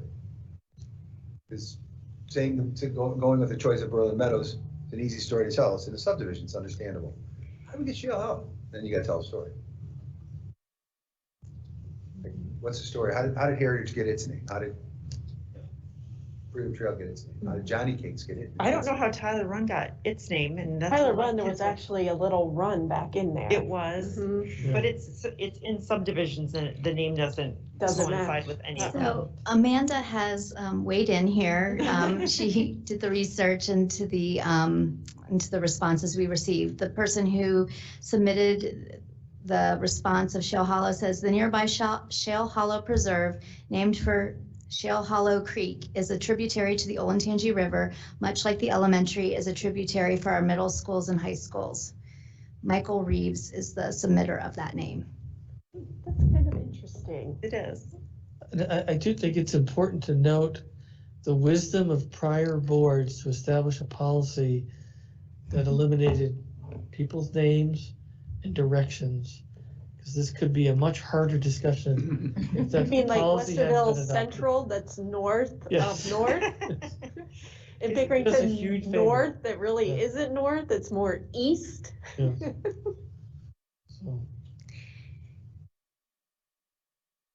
We need to ponder this more. And is there any additional information I can pull from the survey?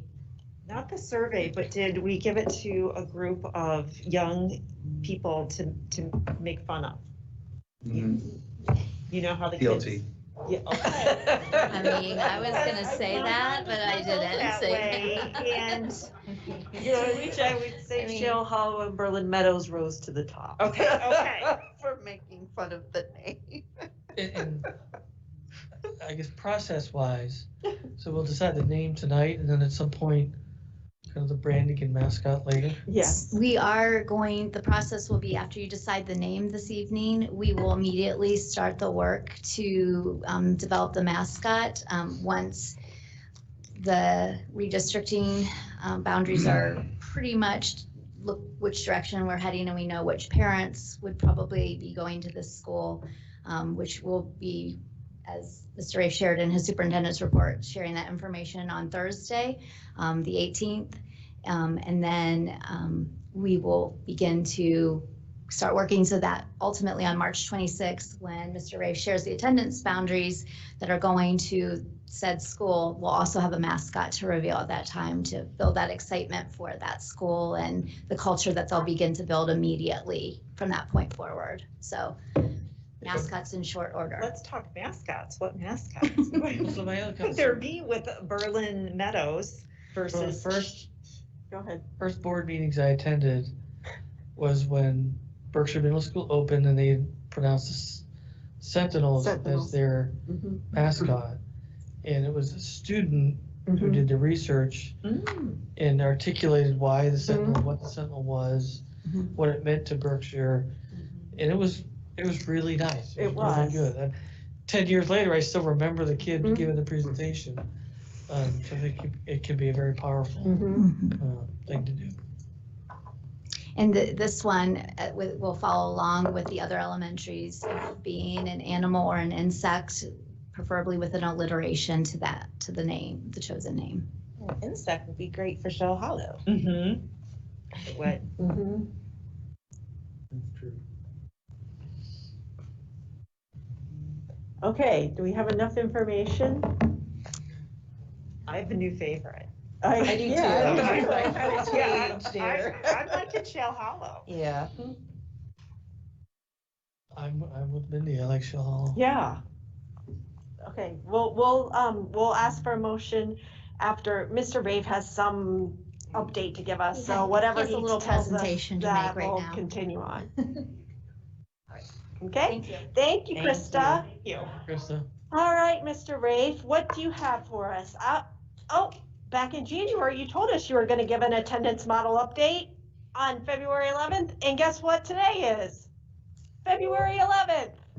I thought I heard you say when Mrs. Davis walked up for that school, that was what everybody was waiting for. That's what everyone was waiting for. Okay, well, I'm not trying to make light of anything. It has obviously been a very challenging year for a lot of people, as noted in the public participation, and I do read every email I get. I do try to respond to most emails, some of them that just send me an email and tell me their opinion. Don't ask for a specific response. I don't necessarily respond. But I do truly appreciate all that, all those and the passion. As I heard some of the names on public participation, some of those same names submitted names for the school survey. So, these are people that are highly involved and obviously passionate about their kids and our school district. So with that, I'm going to share an update regarding our attendance models, as I did indicate previously. It has been nearly a year. We're about 11 months. We began our journey in this pandemic with a sudden and immediate shutdown of school that appeared, we thought it was going to last a few weeks, then a month, and then 6 weeks, and ultimately the remainder of the year. We created an emergency learning plan to finish the last 9 weeks of the school year. It wasn't ideal, but we got through that with the true Olentangy spirit and determination. In July, we shared an attendance model update providing families with 2 options.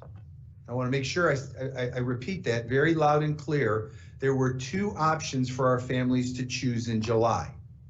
The 2 options were an in-person learning model that could range from all day, every day, hybrid, or if need be, a virtual attendance model. And I know that sounds kind of strange to say there's a virtual attendance model in this in-person model, but there was a model that was potentially fluid because back in July, we did not know how to do school during a pandemic. That's why we thought it was prudent to do this in-person learning model that had 3 different levels within it. The second option we had was for full-time distance learning. And I think there were people that chose the distance learning model because of fear of the virus, but there were also a lot of people who chose the committed distance learning model because they knew it was going to be stable, that's what they were committing to for a semester or potentially for the year. So at the time, again, we presented the community with 2 options, in-person learning or a distance learning. We were able to begin the year in the hybrid attendance model and remain consistent to date, thus providing stability in a model for this most unprecedented school year. So when we shared this chart back in July and offered these 2 learning models, we did not know what the year would look like in many ways. You know, we fast forward today and we note that the governor and the state have, by and large, moved away from the color-coded chart and are monitoring data without placing a lot of emphasis on the levels as it relates to the day-to-day operations within our state. The governor gives his press conference every two days, Tuesdays and Thursdays. He throws up there the chart, the model, the red, the entire state is red, but virtually discounts it immediately. And if you don't watch the press conferences, that is what's happening. The COVID risk guidelines by county have always, though, been just one piece of data that we consider when we're looking at our in-person attendance models. So what we have said all year is that throughout this year, we have worked to answer the driving question, how do we maximize student learning while minimizing the risk for students and staff?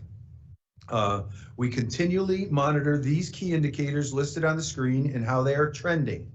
We monitor what is happening in other districts of similar size and whether or not the virus is spreading in our schools.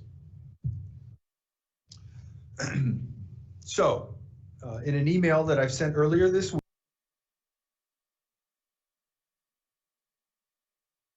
week, I mentioned the fact that the district's goal has always been to have students attend school in person 5 days a week, if possible.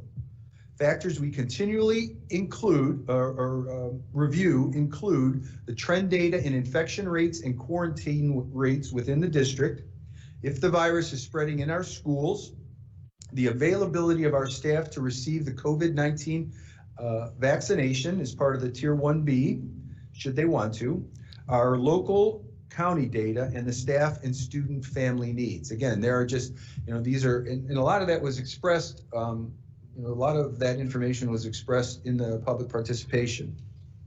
So, on January 10th, I gave you an update as to where we were in the daily case rate. As you can see here, we've experienced a trend down over the last 4 weeks, and we expect that trend to continue in the downward direction.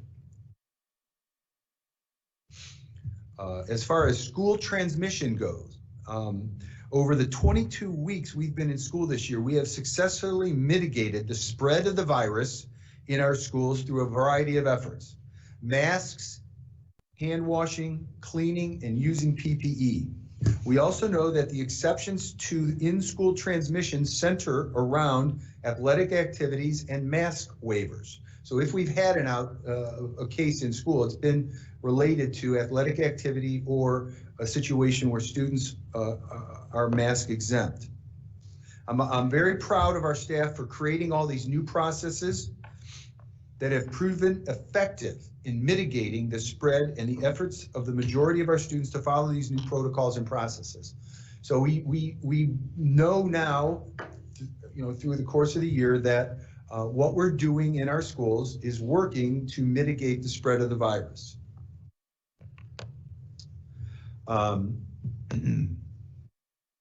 So, a big factor that we've had to that's been foremost on our mind is staff absences. And because obviously we cannot conduct school if our staff is absent. Too many of our staff is absent. And we've talked a lot about availability of subs and whether or not we were able to continue to operate our schools because of staff absences and sub availability. That's been probably my biggest concern, and we've been maybe more conservative about going in the wrong direction, being on the hybrid and having to go to remote because of staff absences and sub availability. And that's probably where I've been the most conservative, but it's also led us to the point where we are with having consistent in-person school all year. So in December, we learned that adult school employees would be eligible for the COVID-19 vaccination in Tier 1B as determined by the state. And that's really been kind of the game changer for us. So in late January, we learned that we would be able to partner with the health district to provide the vaccine to our staff. In a survey, nearly 90% of our staff members indicated interest in receiving the vaccine. And we held that vaccine clinic this past Sunday. And the next one will take place on March 6th. The governor has placed a priority on school employee vaccinations, and we're very thankful for that. And as a result, we've been able to move forward with assisting the county in providing vaccinations for our staff. As I mentioned earlier, we've carefully monitored our staff absences and ability to find subs needed to keep our schools open. Staff attendance during this school year has never fallen below 95%. Our mitigation strategies, combined with many other districts being remote, have allowed us to not experience substitute shortages. So moving forward, again, we believe the vaccine will help ensure continued high staff attendance. As I mentioned earlier, the second vaccine dose will be given to employees on Saturday, March 6th, allowing for staff to have a day to recover from any potential side effects. We are proactively requesting additional substitutes for Monday, March 8th in an effort to cover any possible staff absences due to side effects of the vaccine.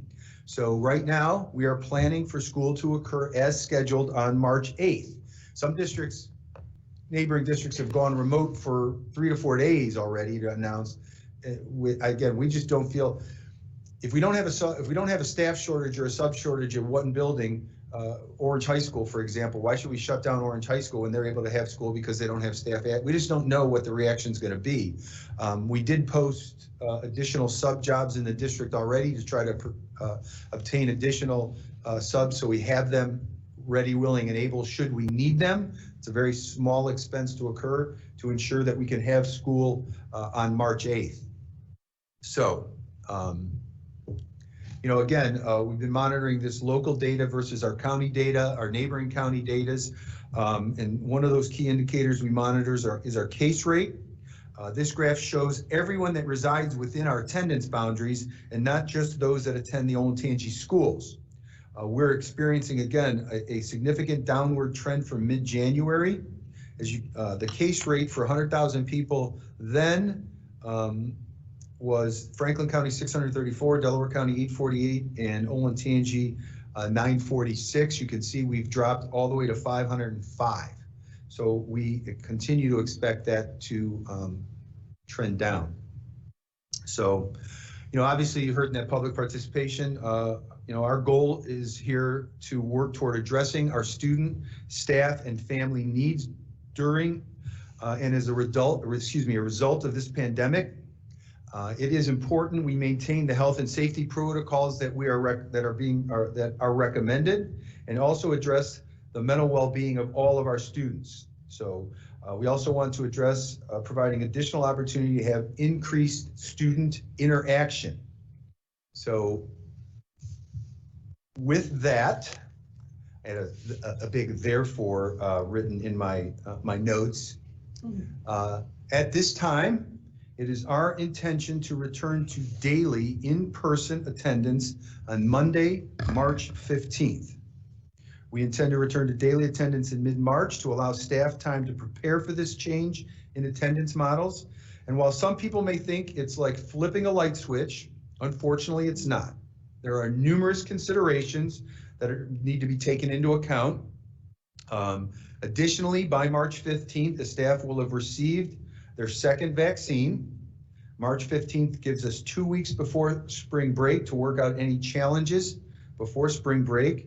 It gives us time to make any adjustments over that spring break time, and then come back and start the fourth quarter. And unfortunately or unfortunately, that week, Ohio State tests begin. So, again, there's a lot of debate.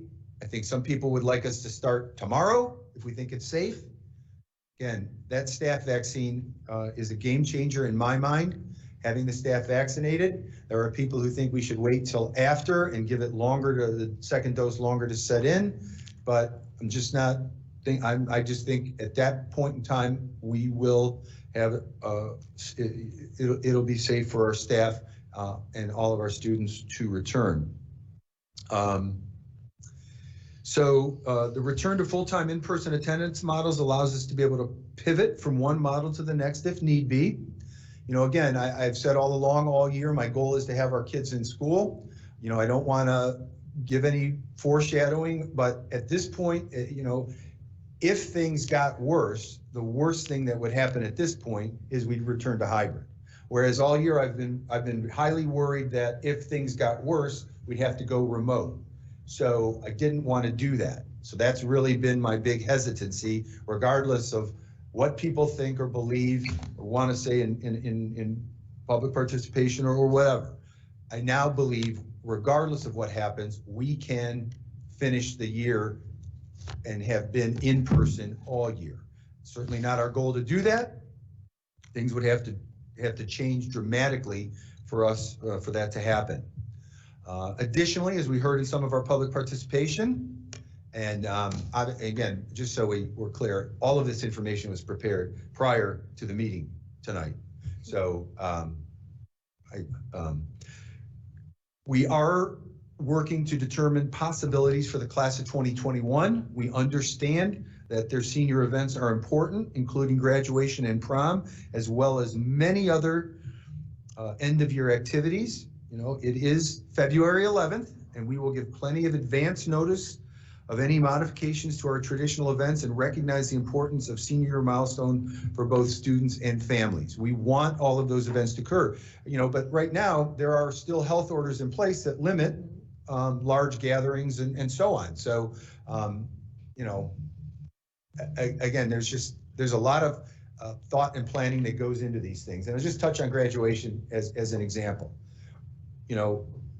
We still have the Schottenstein Center reserved. We're waiting for Ohio State to tell us whether or not we can use it on May 23rd. We've looked at other outdoor venues. Outdoor venues like Huntington Park that has 10,000 seat capacity. The health order for outdoor gatherings is 1,500 people or 15% of the capacity of the facility, whichever is less. So if we go to Huntington Park, we're going to allow 1,500 guests. There are over 500 students graduating from Orange and Liberty. So that means you're limited on the number of tickets you're going to be allowed to have. If we use our stadiums, the capacity for the stadiums at 15% is about 900 spectators. So again, that would be less than less than two for each graduate of Liberty or Orange. So to just say we should have an outdoor, and then the other problematic thing of doing it in our stadium is if it rains, it won't be a wonderful, memorable event. And it's May 23rd.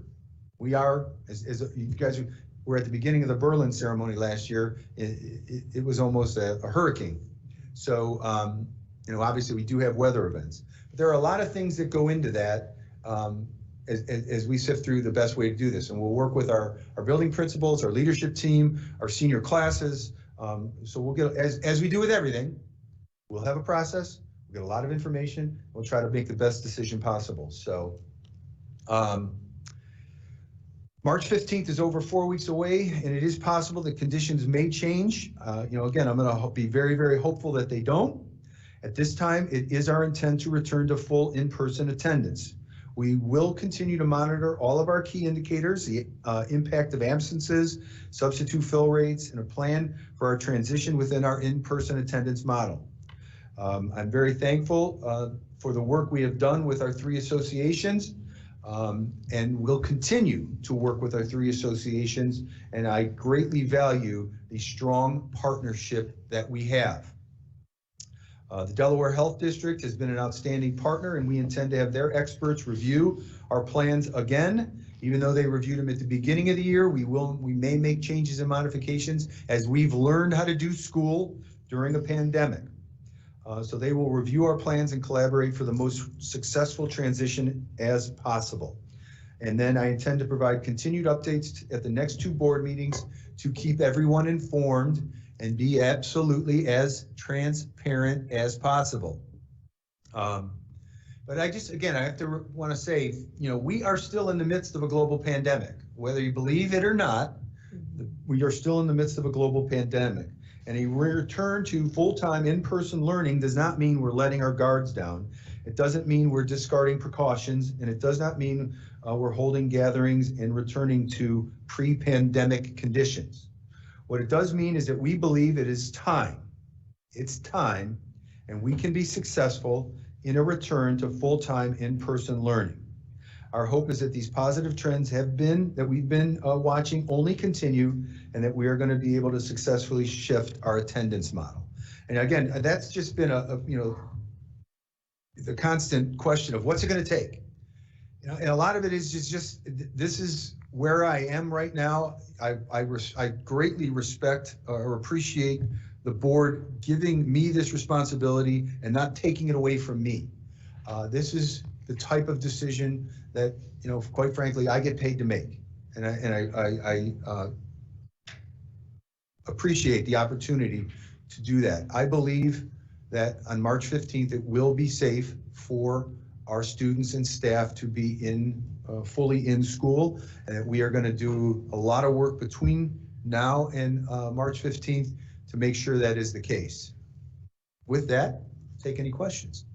Questions? I just say, again, just the whole DLT and yourself, extremely well thought out from the beginning of the year when it's all started. I do think that question will continue about allowing students into CDL. And can you please repeat? And obviously I understand that, and I appreciate that question, but we're talking about 10, 12 weeks left of school. Academically, it's not a good decision for a child to academically do that, to change teachers, to change. There's no guarantee that the CDL program is where they are.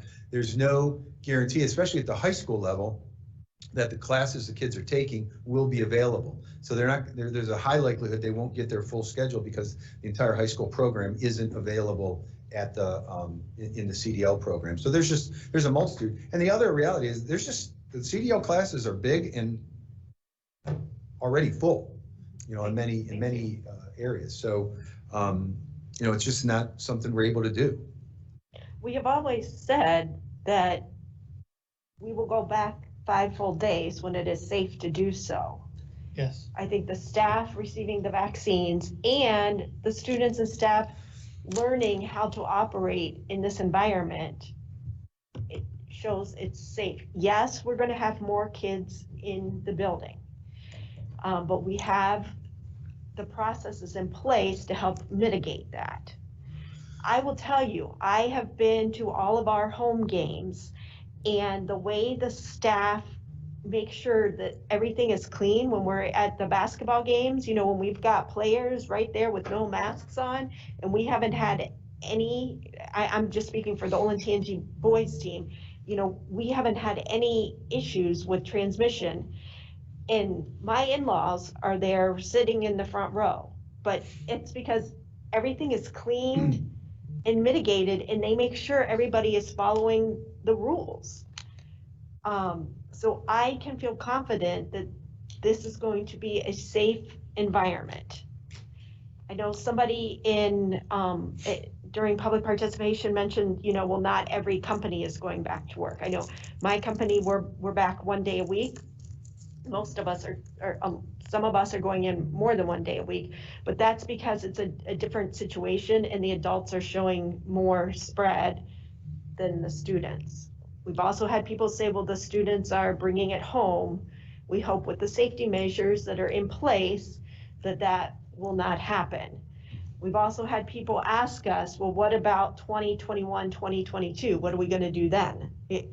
My feeling, and I told this to Mr. Rafe, is if we don't open up now in practice, we won't know if we can open up safely in the fall, because I'm afraid this is going to be with us for a while. So I think I don't want to I shouldn't call it practice, but just making sure that we're doing everything that we need to do with the masking, the washing of the hands, social distancing when appropriate, being aware of the surroundings, not doing major sleepovers, after games or, anything like that, but still being vigilant. I think we can do this. I really do. Our teachers have always been 5 days a week. Our teachers that aren't teaching online have been coming back 5 days a week, and we haven't seen, the spread. So I think we can do this. Our state numbers are trending down. I just feel confident in our staff. I really do. The only thing I'd add to what you said, Julie, is you would expect the public sector education to go ahead of private sector employers because of vaccine availability. Oh, absolutely. Right? The vaccine's not being made available to private sector employers, so they should lag when they go back to work versus making the vaccine available to educators and staff. I also want to be clear, Mr. Rafe said about prom and graduation. There are still statewide orders in place that we have to work around. So I don't want people to think this isn't something that we don't want to do, whether in-person graduation or prom or whatever it is. We still have to abide by those statewide regulations. Whether we're going to an event space for prom or whether you're having prom in the gym, there are still regulations that are in place, that the health orders that are in place. And I'll remind everybody, back in March, it wasn't Mark Rafe that closed us down, it was the governor that closed everybody down. So I don't want people to think, well, Mark, you've made us be closed for a year now. That's not the case. I think March 15th is doable. And I look forward to getting the students back. Well, I do. Again, I think as we think about the whole process of what we started on July 13th, and I threw out a plan that was going to have us all back on July 13th. And, at that time, again, we didn't know how to do school during a pandemic. We didn't know how the kids were going to do with the mask. We didn't know. So we decided to go down that path of the hybrid. And then we wanted to learn about how all this was going to behave in that school environment. And we saw,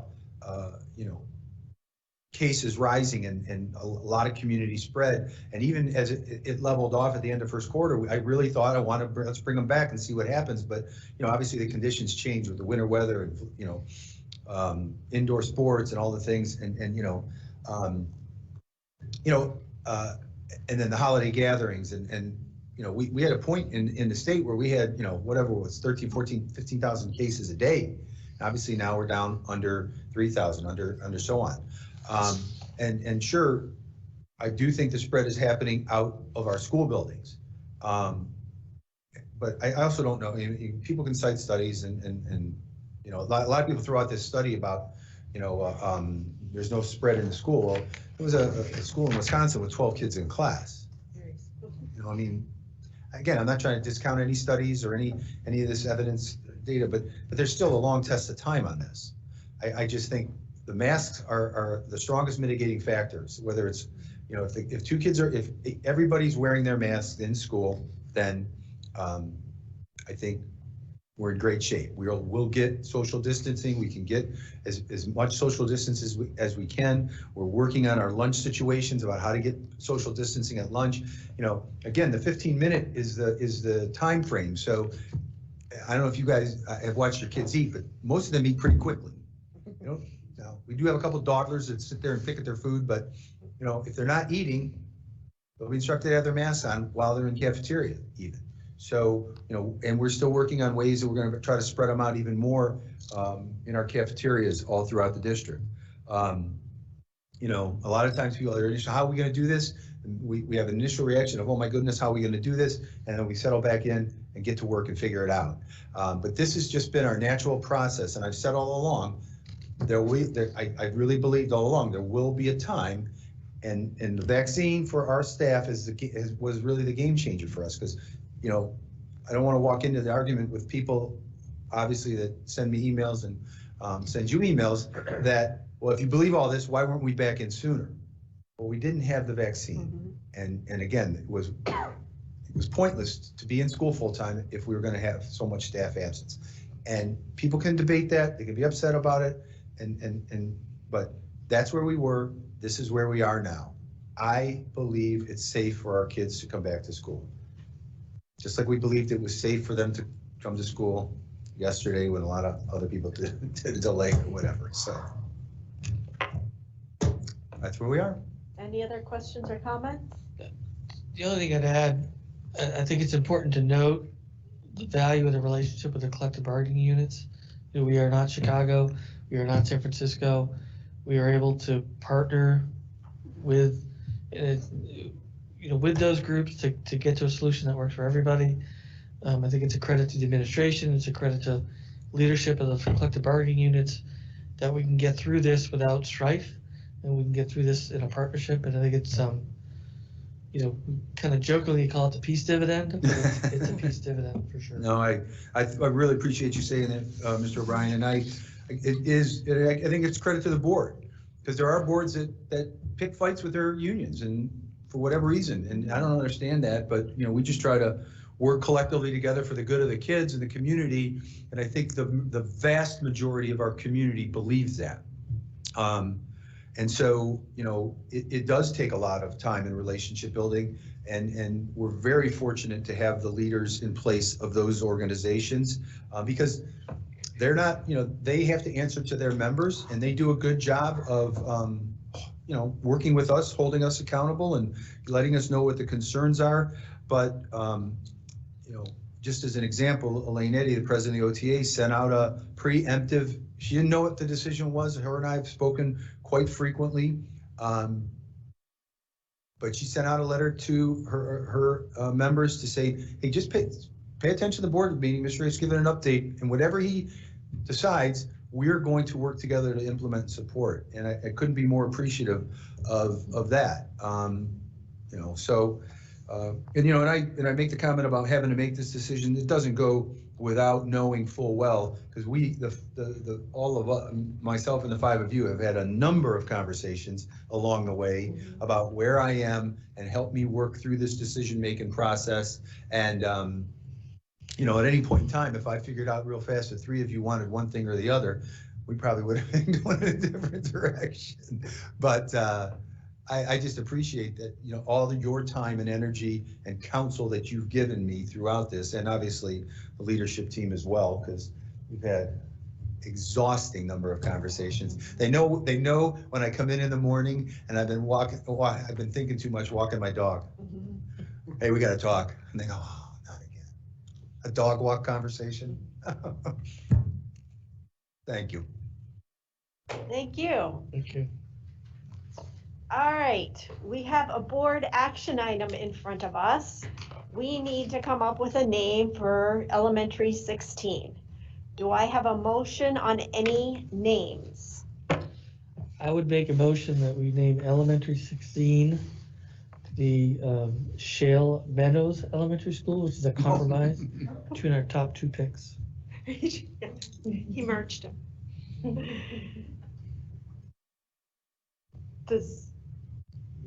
Do we have a second? I'll second it so we can. Okay, we'll have a discussion. second so we can have some discussion. I'll second. Okay, so just because you second doesn't mean it's gonna happen. Correct. But if you have, it looked like we were liking Shale Hollow, but the acronym would be Shale Hollow Elementary. She's. Yeah, she's. or Shale Meadows Elementary School, SMES. Wait, Is we have a SRES. SMES too close to Shanahan? Soda Ridge, SRES. Yeah. Looking to Mrs. Davis, says that, think of it in your head when you're communicating.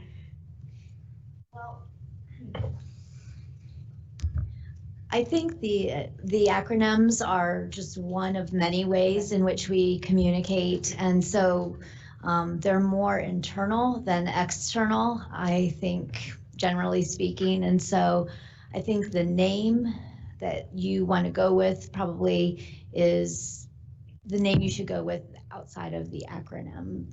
Just, I'm not sure. Would you like Shale Hollow? Or Shale Hollow? Yeah, Don't worry I about mean, it. if it's the acronym is something that I think is more of an operational internal piece, like the signage won't have the initials. You know, the branding will not have just the initials. So I don't know if that's helpful. Is the hollow a specific geographic area, or is it more general, widespread? I think, I Googled it. while we were- okay. So a hollow is a low wooded area.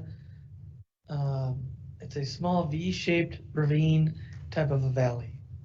Which is like Shale Hollow Park, or if you've ever walked the trails So back in there. is there a specific area that's known as that, not some just general broad term to that? There's a broader park. area? There's a park. The park. The park. Shale Hollow, The park. Delaware Yeah, Park, the Okay, park that's what I is mean. on 23, Okay. and it is shaped like that. And it is But the hollow exactly does as bring up defined there. Visions of Halloween and can be a bit of a scary thing, in my opinion. I think it'd be okay. Or hobbits. Isn't that where a hobbit lives, in the hollow? Maybe so. What do you think of Shale Meadows?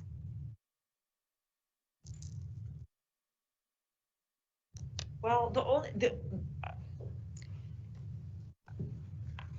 it doesn't matter to me, but I hear people around our district, our leadership always refers to Olentangy Meadows as Meadows. So it kind of occupies Meadows. We have multiple creeks, right? We have Walnut Creek, Oak Creek. Oh, that's true. We have creeks and we can have meadows. You can have a hollow. Well, we have a motion and a second on the floor, so we can call the vote and see if it passes. And then if it doesn't, we throw another one out there. Which one is first in the motion again? He's What I for the proposed was motion was Shale Shale Meadows. Meadows. Shale Meadows. That's what's on the Meadows is floor on the right now. floor. If we're going by Robert's rules, that's what we would vote on. Had to be reminded of the order. So with that, Madam Chairman, I'll call the vote. Yes, you call the vote. Yes. Call the vote. All right. Mr. O'Brien, Yes. Mr. King, Yes. Mrs. Patrick. I don't know. Oh, no, I'm gonna say no. I like Shale Hollow. Dr. Weiss Yes. Oh, it Oh. wins. and Mrs. Fiesel. I was gonna vote no because Oh. I like Shale Hollow too, but it passes 3-2, There you go. and we can live with that. We can't. Majority rules, we all saw the vote, so there was no vote changing. There was not. Bring that name, we now have. And inventing a new one, Kevin. Yes, so we now have Shale Meadows Elementary Elementary School to talk about in all of our redistricting maps. Is that okay, Mrs. Davis? Write it down since you didn't have it on your list. I think the vote is passed, so. All right, let us move on. Superintendent action items, what do you have for us tonight, Mr. Rafe? I will present superintendent action items A through G for approval. Do I have a motion? So moved. Do I have a second? Second. Any further discussion on this? Call the roll, please. Mrs. Patrick, Yes. Dr. Weiss, Yes. Mr. King, Yes. Mr. O'Brien, Yes. and Mrs. Fiesel. Yes. Thank you. Operations Officer, action item. Please present your action item, Mr. Meyer.